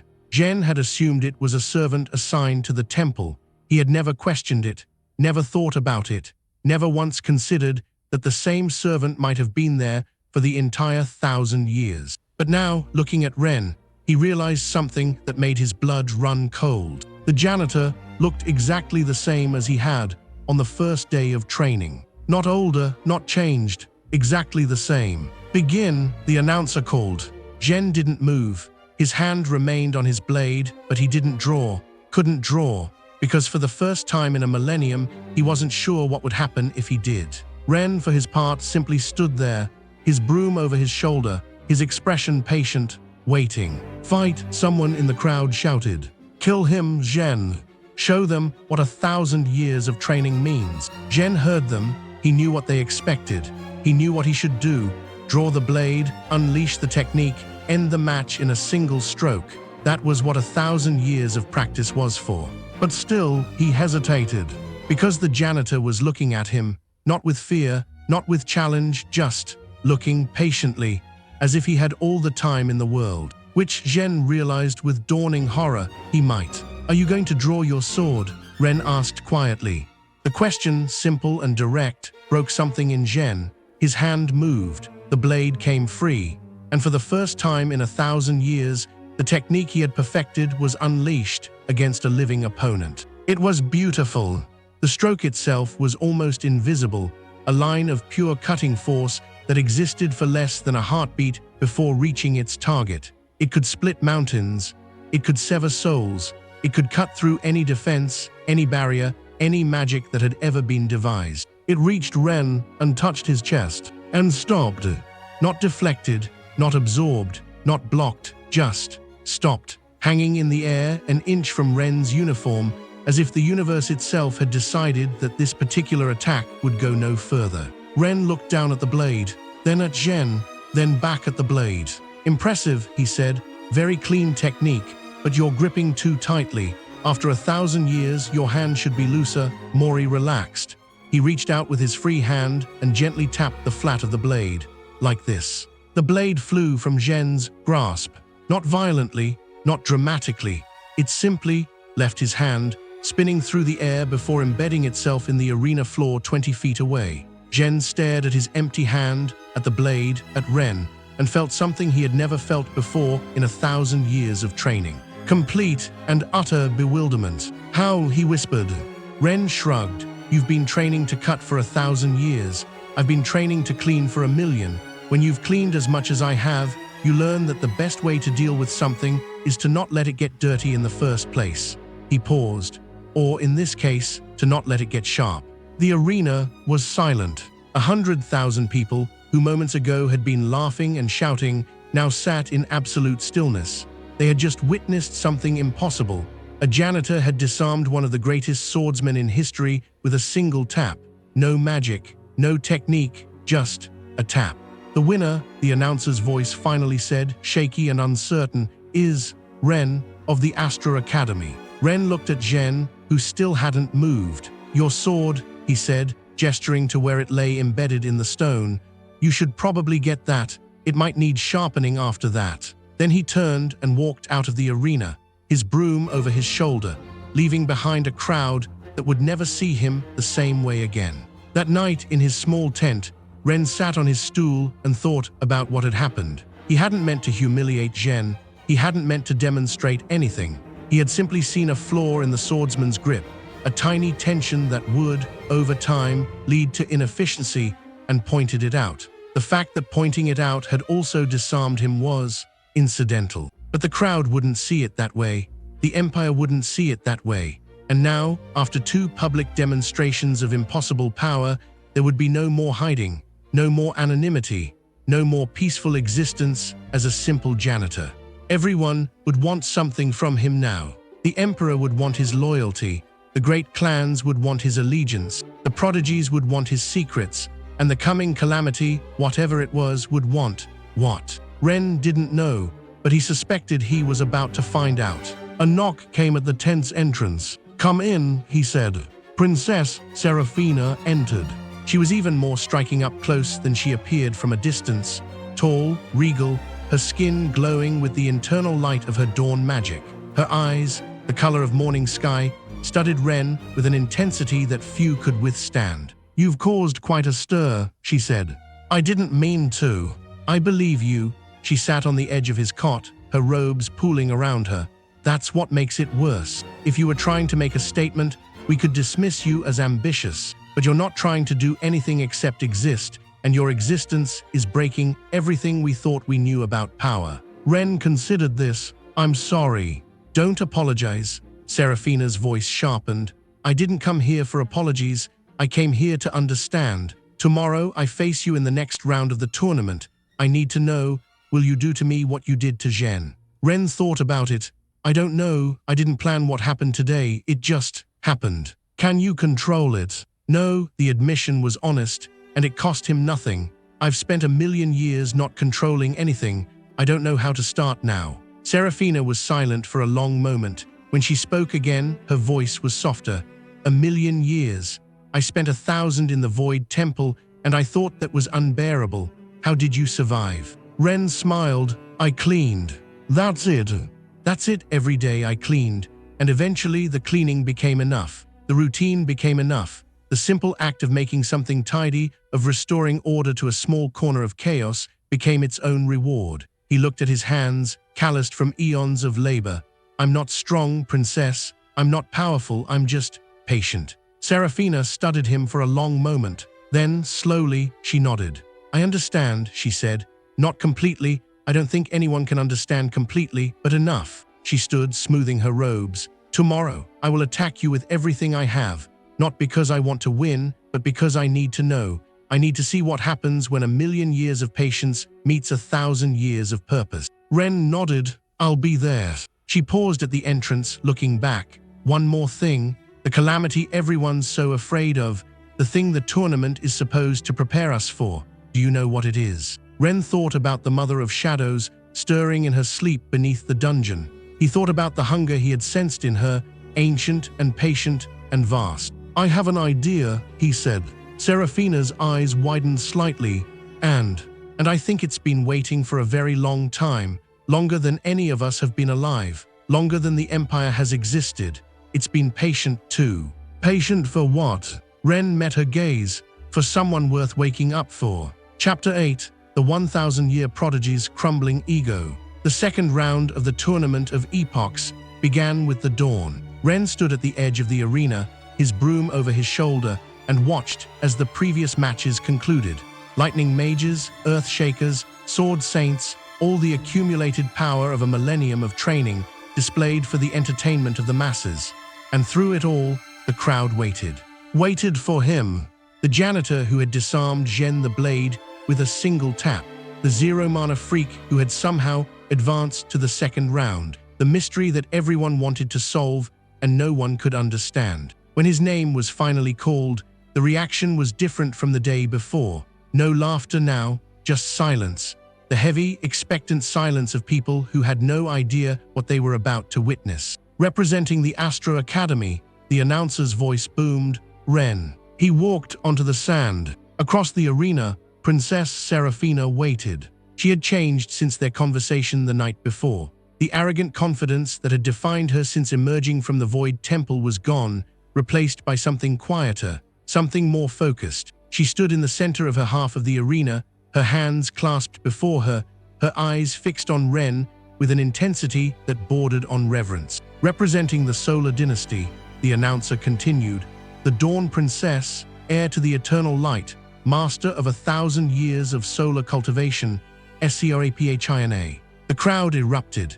Of all the prodigies, Seraphina was the most beloved. Her beauty, her power, her royal blood, she was everything the Empire wanted in a champion. They cheered her name with a fervor that shook the arena. She didn't acknowledge them.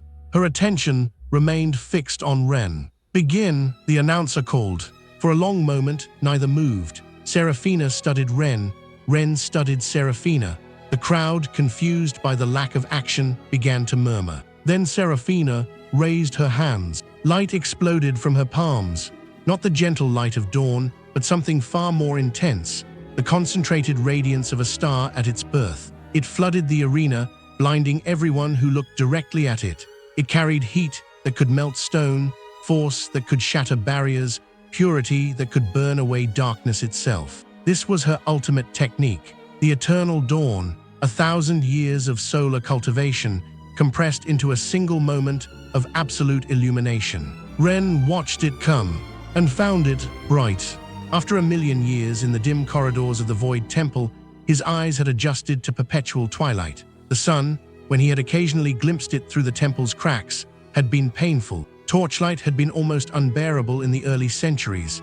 Even now, months after leaving the temple, he still preferred dim spaces, shaded corners, the gentle glow of well-oiled lamps. Seraphina's eternal dawn was brighter than anything he had ever seen. His hand rose instinctively to shield his eyes. That was all, just a hand raised to block the light. The same motion anyone makes when something too bright appears before them. The same motion Ren had made 1,000,000 times during his first few millennia in the temple, when occasional flashes of training-related light had pierced his darkness. His hand rose, and the eternal dawn stopped. Not extinguished, not defeated, not absorbed, simply blocked. The light hit his palm and went no further.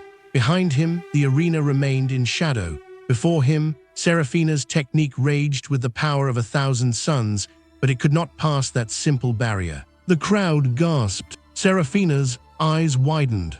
And then something happened that no one expected. The light began to bend.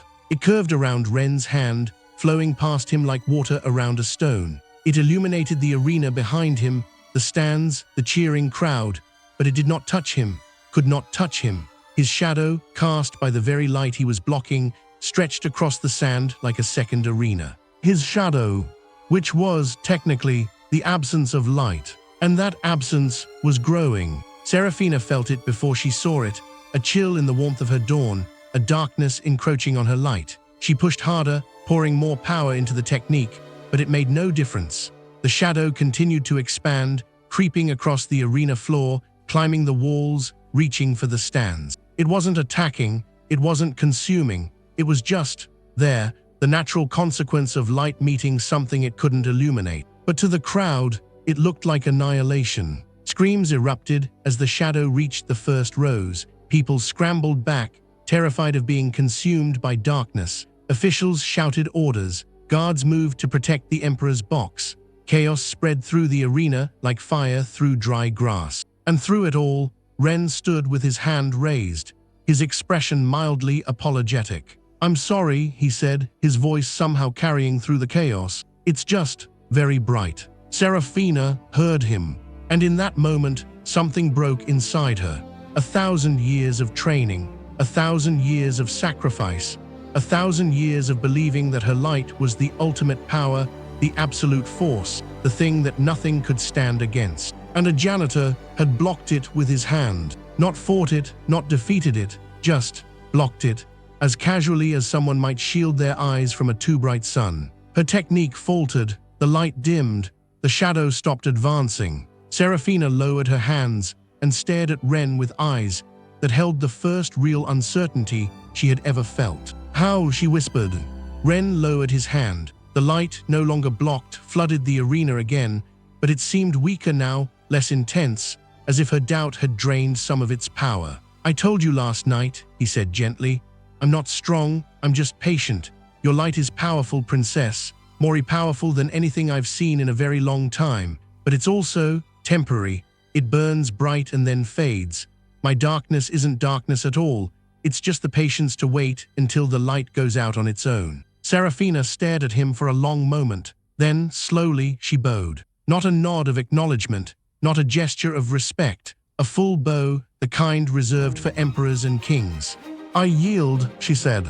The crowd went silent. The princess of the solar dynasty, heir to the eternal light, master of 1,000 years of cultivation, had just yielded to a janitor. Ren looked at her bowed head, at the arena around them, at the thousands of faces frozen in expressions of shock and disbelief. He hadn't wanted this, hadn't sought it, had only ever wanted to clean. But here he was, standing in the center of the greatest tournament in imperial history, having defeated two of the most powerful cultivators alive, without lifting anything but his hand. "I accept your yield," he said quietly, "and I'm sorry for all of this." Serafina straightened. Her eyes, when they met his, held something new, not defeat, but understanding. "Don't be sorry. You've shown me something I needed to see. Light without something to illuminate is just brightness, meaningless brightness." She paused. "Maybe darkness isn't the enemy. Maybe it's just the canvas." Ren smiled. It was the first time anyone had understood. "Maybe," he agreed. She turned and walked from the arena, her head held high despite her loss. The crowd, still confused, still shocked, still processing, began to murmur. And Ren, left alone on the sand, looked around at the chaos he had caused and did the only thing that made sense. He reached for his broom, but before he could take more than a step, a new presence made itself known. The Emperor's box, previously shielded from view, opened to reveal the ruler of the Astra Dominion himself. Emperor Valdrak was ancient, not as ancient as Headmaster Aldrich, but close. His face, lined by centuries of rule, held an expression that no one had ever seen there before. Uncertainty. Janitor Ren, his voice carried across the arena, amplified by magic. Approach. Ren looked at his broom. He looked at the Emperor. He looked at the thousands of faces watching him. With a sigh that carried the weight of 1,000,000 years, he walked forward. The Imperial box was more ornate up close than it appeared from a distance. Gold leaf covered every surface. Precious gems glittered in the torchlight. The throne itself was carved from a single piece of crystal, its facets catching the light and scattering it in rainbows. Emperor Valdrak sat on that throne, watching Ren approach with eyes that had seen empires rise and fall. "You've caused quite a stir," he said, echoing Seraphina's words from the night before. "So I've been told." Defeating Zhen the Blade was impressive, but defeating Seraphina, forcing her to yield, casting a shadow that could challenge the eternal dawn itself, the Emperor leaned forward. "That is something else entirely. That is power that shouldn't exist." Ren considered this. "With respect, Your Majesty, it's not power, it's just time, a lot of time. I've had more of it than most people, and it's changed me in ways I don't fully understand." "Time," the Emperor repeated the word as if tasting it. "How much time?" Ren hesitated. He had never told anyone the full truth. Not the headmaster, not Liana, not Seraphina, but something about the Emperor's directness, his refusal to dance around the subject, made him want to answer. "1,000,000 years, he said quietly, "give or take. I stopped counting after the first 100,000. The Emperor's expression didn't change, but something shifted behind his eyes.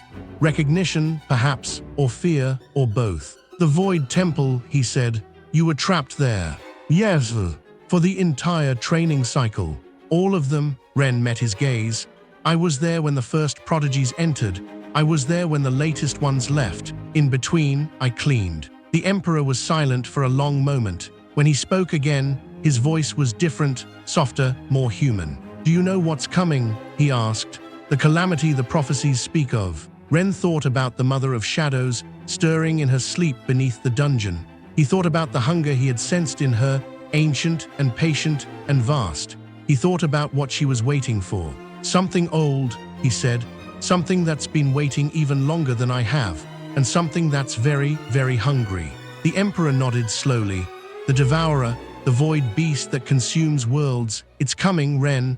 And everything we have, every cultivator, every technique, every weapon, won't be enough to stop it." He paused. Unless there's something it can't consume, something that's been waiting just as long, something that's learned patience the same way it has." The Emperor's eyes met Ren's. "You." Ren looked down at his hands, the same hands that had held a broom for 1,000,000 years, the same hands that had just blocked the eternal dawn, the same hands that had, without meaning to, disarmed a swordsman and destroyed an assassin. "I don't know how to fight," he said. "Then don't fight, just be there, be present. Let it try to consume you, the same way that shadow creature tried in the dungeon." The Emperor's voice was gentle now, almost kind. "I think you'll find that some things are impossible to eat." Ren thought about it, about facing something ancient and hungry, about standing in the path of a world-devouring calamity, about doing what he had always done, just being there, patient, waiting. "I'll need my broom," he said finally. The Emperor smiled. It was the first genuine smile he had shown in centuries. "Bring your broom." Chapter 9, A Whisper of Truth. The tournament continued without Ren. After his match with Seraphina, the officials had quietly, and somewhat desperately, declared that the janitor would receive a bye through the remaining preliminary rounds. No one objected. The idea of facing someone who could block the eternal dawn with his hand was not appealing to even the most arrogant prodigies. Let him advance to the finals. Let someone else deal with him there. Ren, for his part, was grateful for the reprieve. He returned to his small tent, hung his uniform on its hook, placed his broom in its corner, and sat on his stool. Outside, the tournament roared on, matches won and lost, dreams fulfilled and shattered, glory claimed and denied. But inside the tent, there was only silence.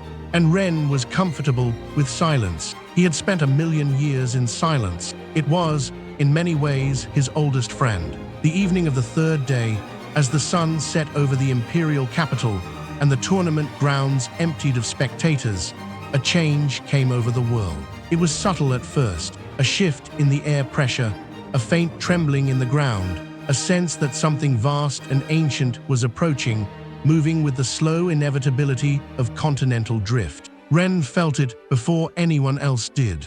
He rose from his stool, picked up his broom, not as a weapon but as a comfort, and stepped outside the tent. The sky was wrong. The sunset, which should have been painting the clouds in shades of orange and red, had frozen mid-transition. The colors hung in the air like paint on an unfinished canvas. The wind had stopped. The sounds of the city had ceased. Even the torches that lined the tournament grounds had gone still, their flames frozen in place like amber-preserved insects. And in the center of this frozen moment, something was taking shape. It began as a point of darkness, not the absence of light, but something deeper, something that existed before light was created. The point expanded, grew, took form. Scales materialized from nothing, each one larger than a house. Claws extended, each talon long enough to pierce a mountain. Eyes opened, each one deep enough to hold galaxies. The primordial dragon had arrived. It was immense beyond comprehension. Its body coiled through the frozen sky, stretching for miles in every direction. Its scales were the color of eternity, a shade that existed nowhere in nature, that human eyes struggled to perceive. Its presence was so vast that reality itself seemed to bend around it, accommodating its existence with visible reluctance. And its eyes, ancient beyond measure, were fixed on Ren. "You are the ones." The voice was not heard, but experienced. It resonated in Ren's bones, in his blood, in the deepest recesses of his soul. It was the voice of something that had witnessed the birth of stars and would witness their death. Ren looked up at the dragon and felt nothing. No fear, no awe, no reverence.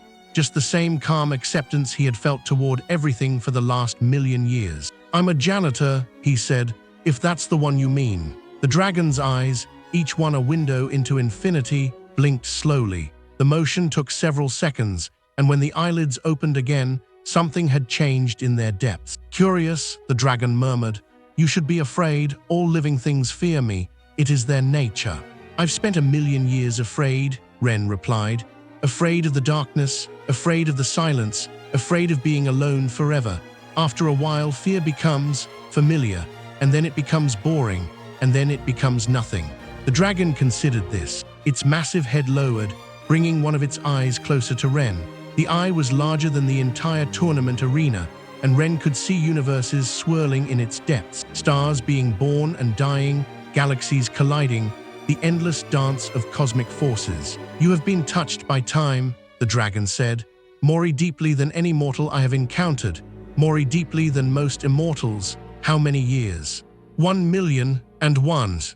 The dragon's eye widened slightly, a gesture that, on a cosmic scale, was barely perceptible, but Ren noticed. 1,000,000 years, the dragon repeated, "in the void temple, alone." "Yes, and you did not go mad." Ren thought about this. "I came close, many times. In the first few thousand years, madness was a constant companion. I would talk to myself, invent imaginary friends, scream at the walls just to hear a sound. But eventually, the madness became as familiar as everything else. And then it faded. And then there was just peace." "Peace," the dragon spoke the word as if tasting it for the first time. "You found peace in absolute solitude." "I found purpose." Ren held up his broom. "I cleaned. Every day I cleaned. The temple was vast and there was always more to do. Floors to sweep, altars to dust, corridors to polish. The work never ended. And eventually I realized that was the point. The work wasn't something I did to pass the time. The work was the time. It gave structure to eternity, meaning to meaninglessness." The dragon was silent for a long moment. Around them, the frozen world waited, suspended in a moment that might last forever. "I have existed since before this world was formed," the dragon finally said. "I have watched civilizations rise and fall like waves on a shore. I have spoken with kings and demons, with the architects of reality and the destroyers of worlds. I have never encountered a being like you." Ren shrugged. "I'm not special. I just had more time than most to figure things out." "You misunderstand." The dragon's voice shifted, becoming something closer to wonder. "Power I have seen, wisdom I have seen, patience I have seen, but peace, true peace, the kind that exists not despite suffering, but because of it, that is rare, that is precious, that is something even I have never achieved." Its eye moved closer still, close enough that Ren could see the individual galaxies spinning in its depths. "How?" The question was simple, but it carried the weight of eons. "How did you survive alone for so long?" Ren met that cosmic gaze without flinching. "I stopped counting the days," he said. "I stopped waiting for something to change. I stopped hoping for rescue, for company, for an end to the solitude. I accepted that this was my existence now, not a punishment, not a trial, just existence." and in that acceptance, I found something I hadn't expected. What? Freedom, Ren smiled, a small, gentle smile that seemed to light up the frozen darkness. When you stop wanting things to be different, everything becomes exactly as it should be. The walls aren't a prison anymore, they're just walls. The silence isn't loneliness, it's just quiet. The work isn't a burden, it's just purpose. I was free, dragon, freer than any of the prodigies who trained there because they were always chasing something, always wanting more, always believing that the next breakthrough, the next level, the next achievement would finally make them happy. I had nothing, and in having nothing, I gained everything. The dragon drew back slightly, its eye widening with something that looked almost like shock. You have achieved what the wisest sages spend eternity seeking, it murmured. You have found contentment in the present moment. You have transcended desire without renouncing existence. You have, it paused, searching for words. You have become complete. Ren shook his head. I'm not complete, I'm just here. That's all anyone ever is if they stop long enough to notice. The dragon's massive form shifted, coils of cosmic flesh rearranging themselves in the frozen sky. For the first time since its arrival, something like uncertainty entered its ancient voice. I came here to judge you, it admitted, to determine if you were a threat to the order of time. Your existence, 1 million years of accumulated solitude, should have created a monster. A being of infinite rage, infinite hunger, infinite desire for revenge against the world that abandoned you. I was prepared to destroy such a monster. And now, the dragon's voice trailed off. Now I find myself wondering if I am the one who should be judged. Ren laughed. It was a genuine laugh, warm and human, completely inappropriate for the situation. He stood before a being that could unmake reality with a thought, and he laughed. Judge you, he said. Why would I judge you? You're just doing what dragons do, protecting the order of things, making sure the universe doesn't break. That's your purpose, same as cleaning is mine. He looked up at the immense creature with genuine kindness in his eyes. You're not wrong for wanting to destroy a monster. You just didn't find one here. The dragon stared at him for a long moment. Then, incredibly, it laughed too. The sound was vast, thunder rolling across continents, earthquakes shaking mountains, the roar of creation itself. But beneath that cosmic noise, there was something human, something almost warm. You are remarkable, the dragon said when its laughter subsided. In all my eons, I have never met anyone who made me feel small. That wasn't my intention. I know, the dragon's form began to shift, contracting, becoming less vast. That's what makes it remarkable. You don't try to be anything. You don't strive, don't struggle, don't fight. You simply are. And in your simple being, you reveal the complexity of everyone else's striving. It continued to shrink, its cosmic form condensing until it was no larger than a house, then a horse, then a human. Finally, standing before Ren on the frozen tournament grounds, was a figure that could almost pass for ordinary. Almost.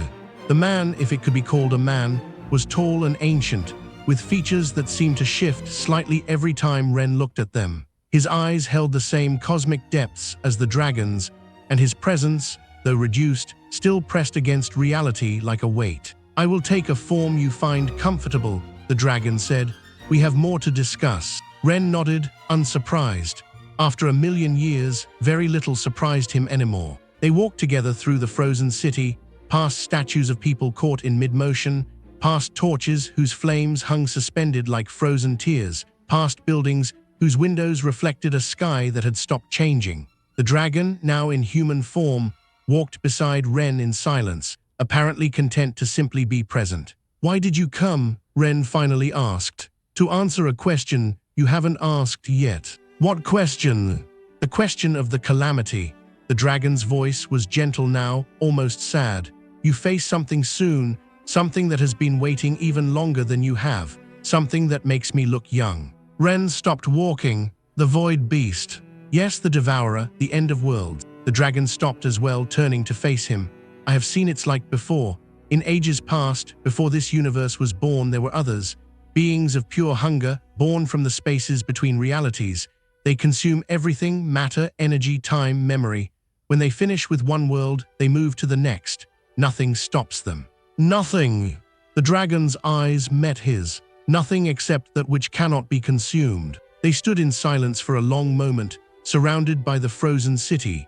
Somewhere, in a distant part of the capital, A bell had stopped mid-ring, its sound hanging in the air like a held breath. "You think I'm that thing," Ren said. "Something it can't consume. I think you may be the only thing in this universe that qualifies." The dragon began walking again, and Ren fell into step beside it. 1,000,000 years of solitude has changed you in ways that even I don't fully understand. The void beast feeds on existence, on the energy that makes things real. But you have spent 1,000,000 years not feeding, not growing, not changing. You have become something closer to absence than presence, and absence cannot be consumed. Ren considered this. It made a certain kind of sense. The shadow creature in the dungeon had tried to feed on him and had found nothing to eat. The assassin's blades had touched him and vanished. Seraphina's light had illuminated everything except him. "I'm not absence," he said finally. "I'm still here, still real." "Are you?" The dragon's question was gentle, but it cut deep. "After 1,000,000 years of solitude, what part of you remains that is truly you? Your memories, your personality, your sense of self. These things erode over time, Ren. They fade, they change, they become something else. What you are now is not what you were when you entered the temple, and what you will become in the future is not what you are now." Ren thought about this as they walked, about the person he had been, young, hopeful, terrified of being forgotten. That person was gone now, buried under eons of routine. About the person he might become, something else entirely, shaped by whatever came next. "I don't know what I am," he admitted. "I only know what I do." "And what is that?" "I clean," he held up his broom. "It's the only thing that stayed constant. Through all the years, through all the changes, through everything, I've always cleaned. It's not what I do, it's who I am." The dragon stopped walking. When Ren turned to face it, he saw something unexpected in those cosmic eyes. "Respect. You have found your anchor," the dragon said. "The thing that holds you steady when everything else shifts. That is rare, Ren, rarer than power, rarer than wisdom, rarer than immortality itself." It bowed, a slight inclination of its head, but from a being of its age and power, the gesture was staggering. "I came here to warn you, to judge you, perhaps to destroy you. Instead, you have taught me something I had forgotten." "What's that?" "That purpose matters more than power. That consistency matters more than growth. That being present, fully present, in each moment, that is its own form of eternity." The dragon straightened. "The void beast will come. It will try to consume you as it has consumed everything else. But I no longer fear for you, Ren. I fear for it." "Why?" "Because it has never encountered something it cannot eat. And when it tries to consume you, when it finds nothing to take, when it experiences the infinite emptiness of 1,000,000 years of solitude," the dragon's voice dropped to a whisper, "it may finally understand what hunger truly means." The frozen world began to move again. The sunset resumed its progress across the sky. The wind returned, carrying sounds from the distant city. The torches flickered back to life, casting their warm glow across the tournament ground. And when Ren turned to thank the dragon, it was gone. He stood alone in the street, his broom over his shoulder, surrounded by a city that had no idea it had just been visited by eternity. Above him, the stars were coming out, one by one, as the last light of day faded from the sky. He thought about what the dragon had said, about absence, about consumption, about being something the void beast couldn't eat. He didn't feel like absence. He felt like himself, the same self he had been for as long as he could remember, which was, he realized, a very long time indeed. With a sigh that carried the weight of 1,000,000 years, he turned and walked back toward his tent. There was still cleaning to do. The tournament would resume tomorrow. The finals would be held in 3 days, and after that, the calamity would come.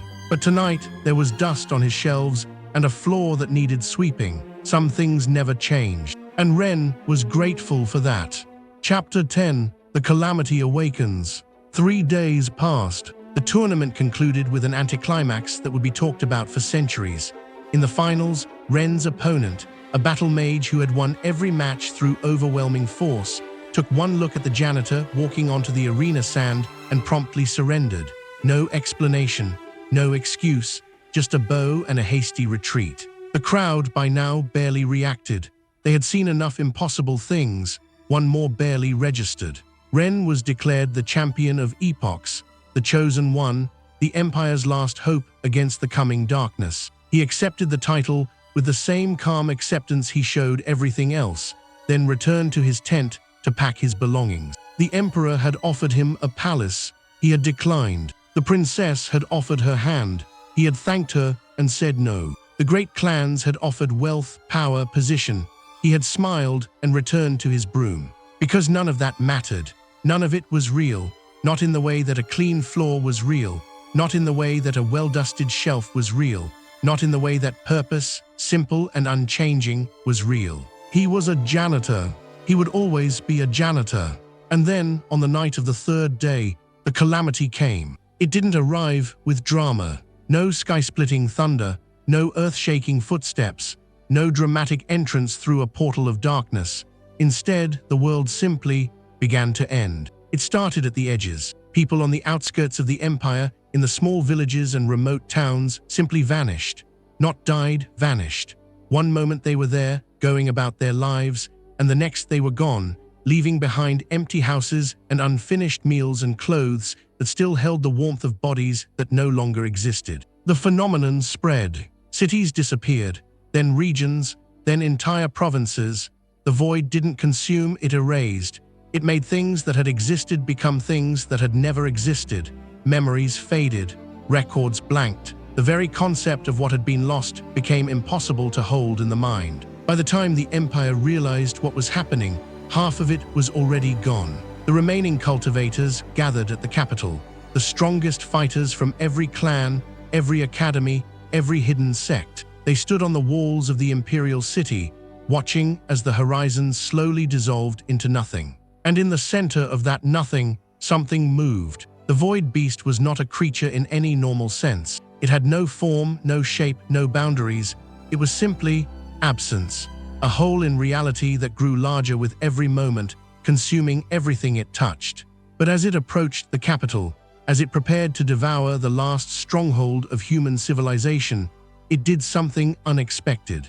It paused, and from the heart of that nothingness, a voice emerged.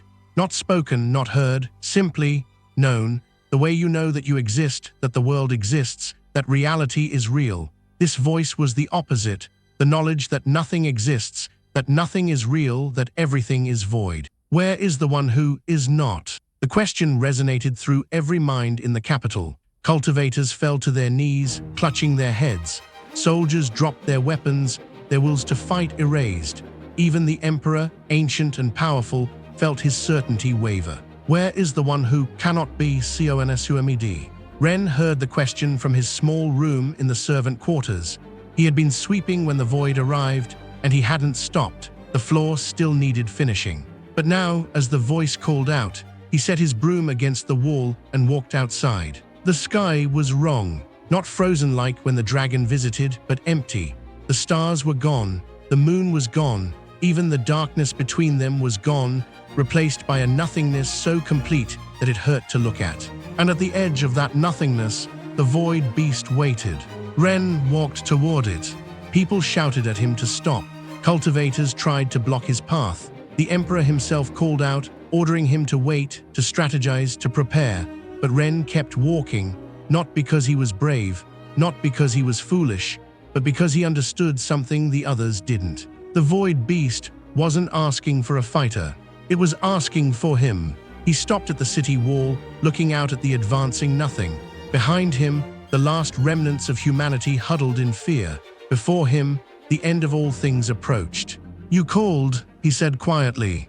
The void beast's attention focused on him. He felt it, a pressure so immense that it should have crushed him instantly. But after a million years of solitude, pressure was just another sensation. "You," the voice was hungry now, eager. "I have felt you from across the void. A being who cannot be consumed. A being who is nothing and yet exists. What are you?" Ren considered the question. He had been asking it himself for a million years. He still didn't have an answer. "I'm a janitor," he said finally. The void beast paused. In all its eons of existence, in all the worlds it had consumed, it had never encountered that word. "Janitor, this is a type of being. It's what I do, I clean." Ren held up his broom. "Floors, walls, corridors, whatever needs cleaning. It's not much, but it's honest work." The void beast was silent for a long moment. The nothingness at the edge of the city pulsed. As if struggling to process information, it had no framework for.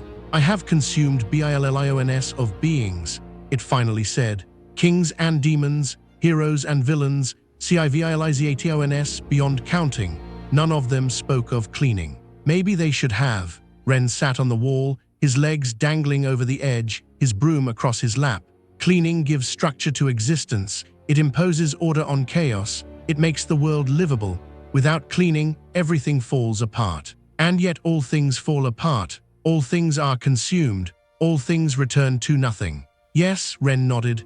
That's true. Everything ends eventually. I've seen it. Empires rise and fall. People live and die. Even mountains erode over time. Nothing lasts forever. Then why do you clean?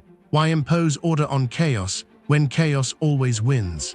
Ren smiled. It was the same smile he had worn when the dragon asked its questions, the same smile that had carried him through 1,000,000 years of solitude. Because the cleaning isn't about the result, it's about the act itself. When I sweep a floor, for that moment, that floor is clean.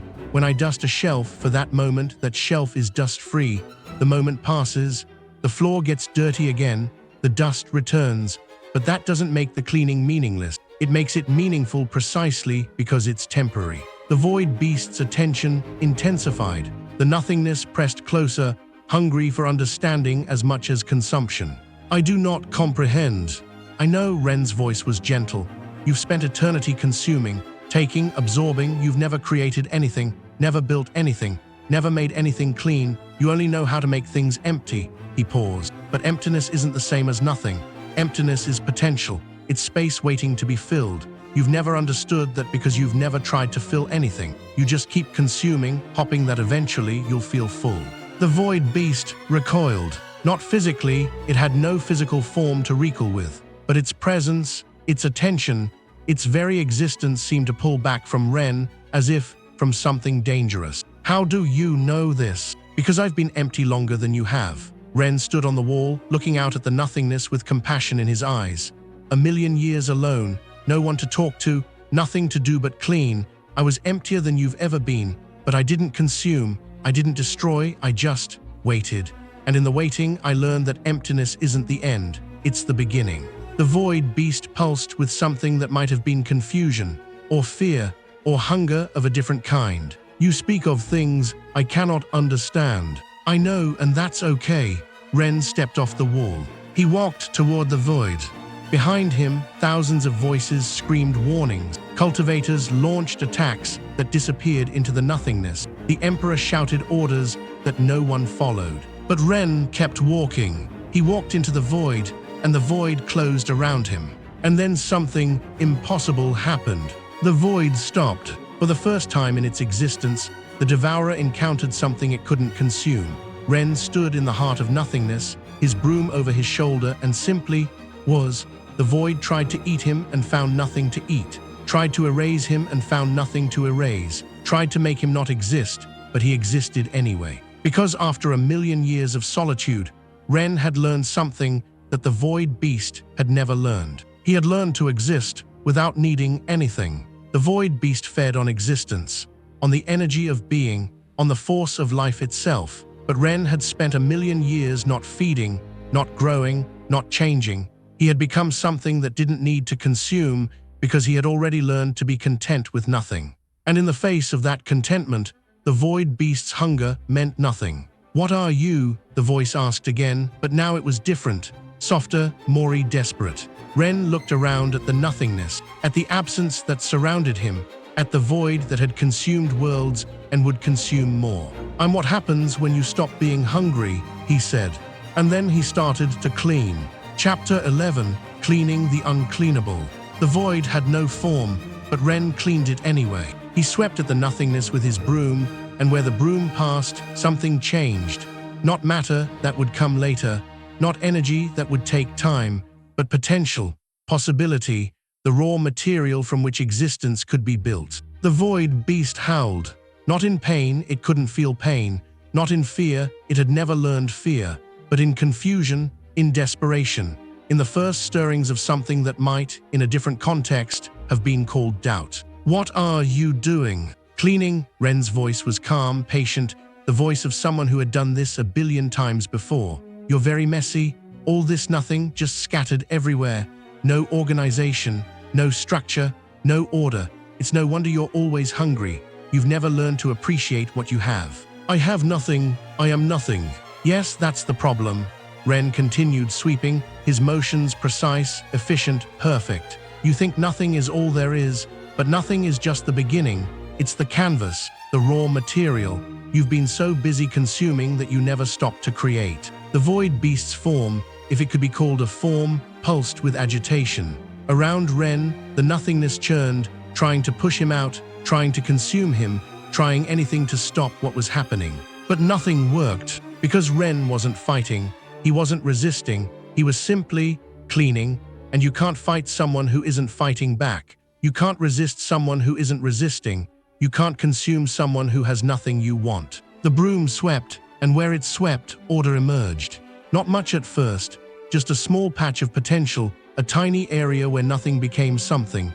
But that patch grew, spread, expanded as Ren worked. The void beast's essence, which had never encountered anything like this, began to change. What is happening to me? The voice was different now, younger, more confused. The ancient hunger that had defined it for eons was fading, replaced by something new. I'm organizing you. Ren didn't stop sweeping. All this chaos, all this hunger, all this emptiness, it's just energy that never found a purpose. I'm giving it one. Purpose. The reason for existing, the thing that makes getting up in the morning worthwhile. Ren paused, leaning on his broom. For me, it's cleaning. For you, it might be something else. But you'll never find it by consuming. You'll only find it by creating. The void beast was silent for a long moment. Around them, the nothingness continued to organize, to structure, to become something other than void. I do not know how to create, it finally said. No, but you can learn. Ren smiled. Everyone starts somewhere, even me. 1,000,000 years ago, I didn't know how to clean properly either, but I practiced every day for 1,000,000 years, and eventually I got good at it. You had 1,000,000 years to practice. Yes, and you've had eternity, but you've spent it all consuming. Imagine what you could have created with that time. Ren's voice was gentle, not judgmental. Imagine what you could still create. The void beast pulsed, a different kind of pulse now, not hunger, not confusion, but something that might have been the first stirrings of hope. I do not know how to begin. Start small. Ren gestured at the organized potential around them. This is a good foundation. From here you can build anything. Matter, energy, life, worlds. It just takes patience. Patience. Yes, the thing you've never had because you've always been too hungry to wait. Ren picked up his broom again. But you're not hungry anymore, are you? The void beast considered this. For the first time in its existence, it examined its own nature, and it realized, with something like shock, that Ren was right. The hunger was gone. In its place was emptiness, but not the painful emptiness of need, the peaceful emptiness of potential, the calm emptiness of a canvas waiting for paint. I am not hungry, it whispered. No, you're ready. Ren began sweeping again, but slower now, more deliberately. Ready to become something new, something more than just hunger, something that creates instead of consumes. What should I become? Ren thought about this. It was a big question, the kind of question that could take eons to answer. That's for you to decide, he said finally. But if you want my advice, start with something small, a single grain of sand, a single drop of water, a single spark of light. Build from there, and remember, it's not about the result. It's about the act of creation itself. The void beast considered this. Then, slowly, tentatively, it tried. From the organized potential that Ren had created, a single grain of sand formed. It was tiny, insignificant, easily overlooked. But it was real, it existed. It was something where nothing had been before. The void beast, no, not void beast anymore, something else now, something new, stared at that grain of sand with wonder. I made this, it said. Yes, Ren's smile was warm. You did. Around them, the nothingness continued to transform, not into matter that would take time, but into potential, into possibility, into the raw material from which a universe could be built. And at the center of it all, Ren swept. Chapter 12, A Job Well Done. Dawn broke over the imperial capital. It was a normal dawn, the kind that had happened millions of times before. The sun rose in the east, painting the clouds in shades of pink and gold. Birds began to sing. The city stirred to life. And on the walls, where the void beast had been, there was nothing. No destruction, no devastation, no sign that the end of the world had ever been imminent. Just a peace.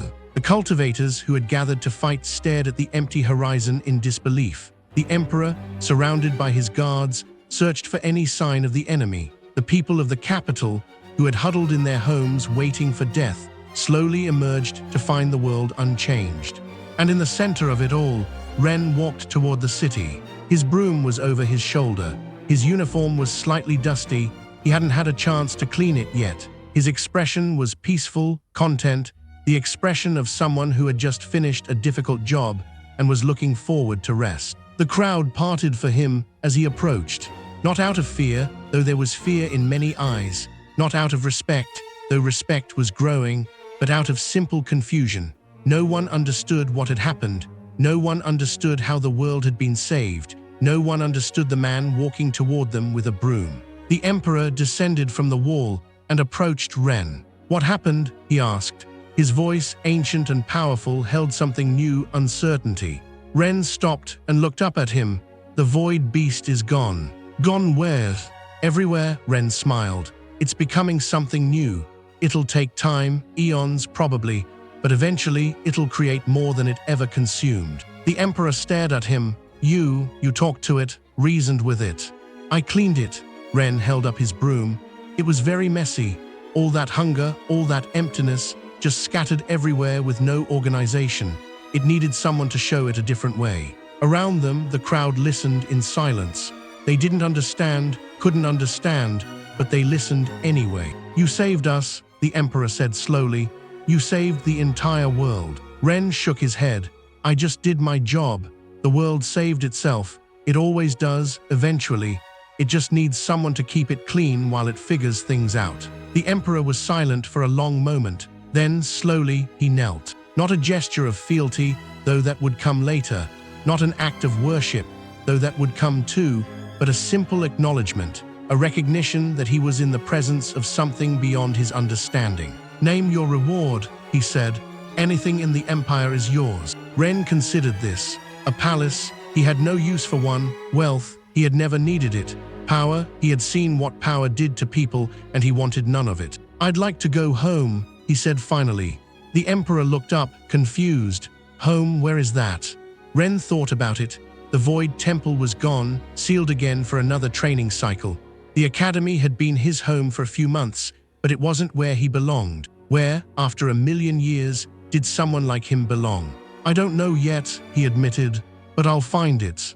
The princess stepped forward. Seraphina, her light dimmed but her eyes bright with something new, approached Ren with hesitant steps. "Stay," she said. "Stay here with us. We need you, I need." She stopped, blushing. Ren looked at her with gentle eyes. "You don't need me, princess. You never did. You just needed to see that there's more to existence than power. You've seen it now. The rest is up to you." He turned and walked away. The crowd parted for him again, and this time there was something different in their eyes. Not confusion anymore, not fear, something closer to reverence. Ren ignored it. He walked through the city, past the great buildings and the humble homes, past the markets and the temples, past the people who whispered and pointed and wondered. He walked until he reached the edge of the capital, where the Great Wall gave way to open countryside. And there, at the side of the road, he found it. A small temple. It was old, very old, and clearly forgotten. Vines grew up its walls, dust covered its steps. The door hung slightly askew, as if no one had entered in centuries. Ren looked at it and smiled. It needed cleaning. He walked up the steps, pushed open the door, and stepped inside. The interior was dim, dusty, filled with the debris of ages. But beneath the dirt, he could see it, the potential, the possibility, the chance to make something clean again. He set down his broom and looked around. It would take time, days, maybe weeks, to get the place in order, but that was fine. He had time. He had always had time. From somewhere behind him, a voice spoke. "You found it." Ren turned. The dragon stood in the doorway, still in human form, its cosmic eyes glowing faintly in the dim light. "I found something," Ren agreed. "The first temple, the oldest one, built before the empire, before the academies, before anything. They say the first cultivators trained here back when magic was new. The dragon stepped inside, looking around. It's been forgotten for a long time. Everything gets forgotten eventually. Yes, the dragon looked at Ren, but some things get remembered again. Ren picked up his broom. Is that why you're here, to remember me? The dragon smiled, a rare expression on its ancient face. I'm here to learn from you, if you'll let me. Ren considered this. A dragon wanting to learn from a janitor. 1,000,000 years ago, he would have found the idea absurd. Now it just seemed right. Grab that mop, he said, pointing to a corner. We've got work to do. The dragon looked at the mop, at Ren, at the dusty temple around them. And then, incredibly, it laughed. It picked up the mop, a ridiculous sight, a cosmic being holding a cleaning tool, and joined Ren in the center of the temple. What do I do first? It asked. Ren smiled. Watch and learn. He began to sweep. Outside, the sun rose higher over the capital. The people emerged from their homes, slowly returning to normal life. The cultivators gathered to discuss what had happened, to theorize, to wonder. The emperor returned to his palace, already planning how to record this moment in history. But in a small, forgotten temple at the edge of the city, a janitor swept the floor while a dragon watched and learned. And for the first time in 1,000,000 years, Ren was exactly where he belonged.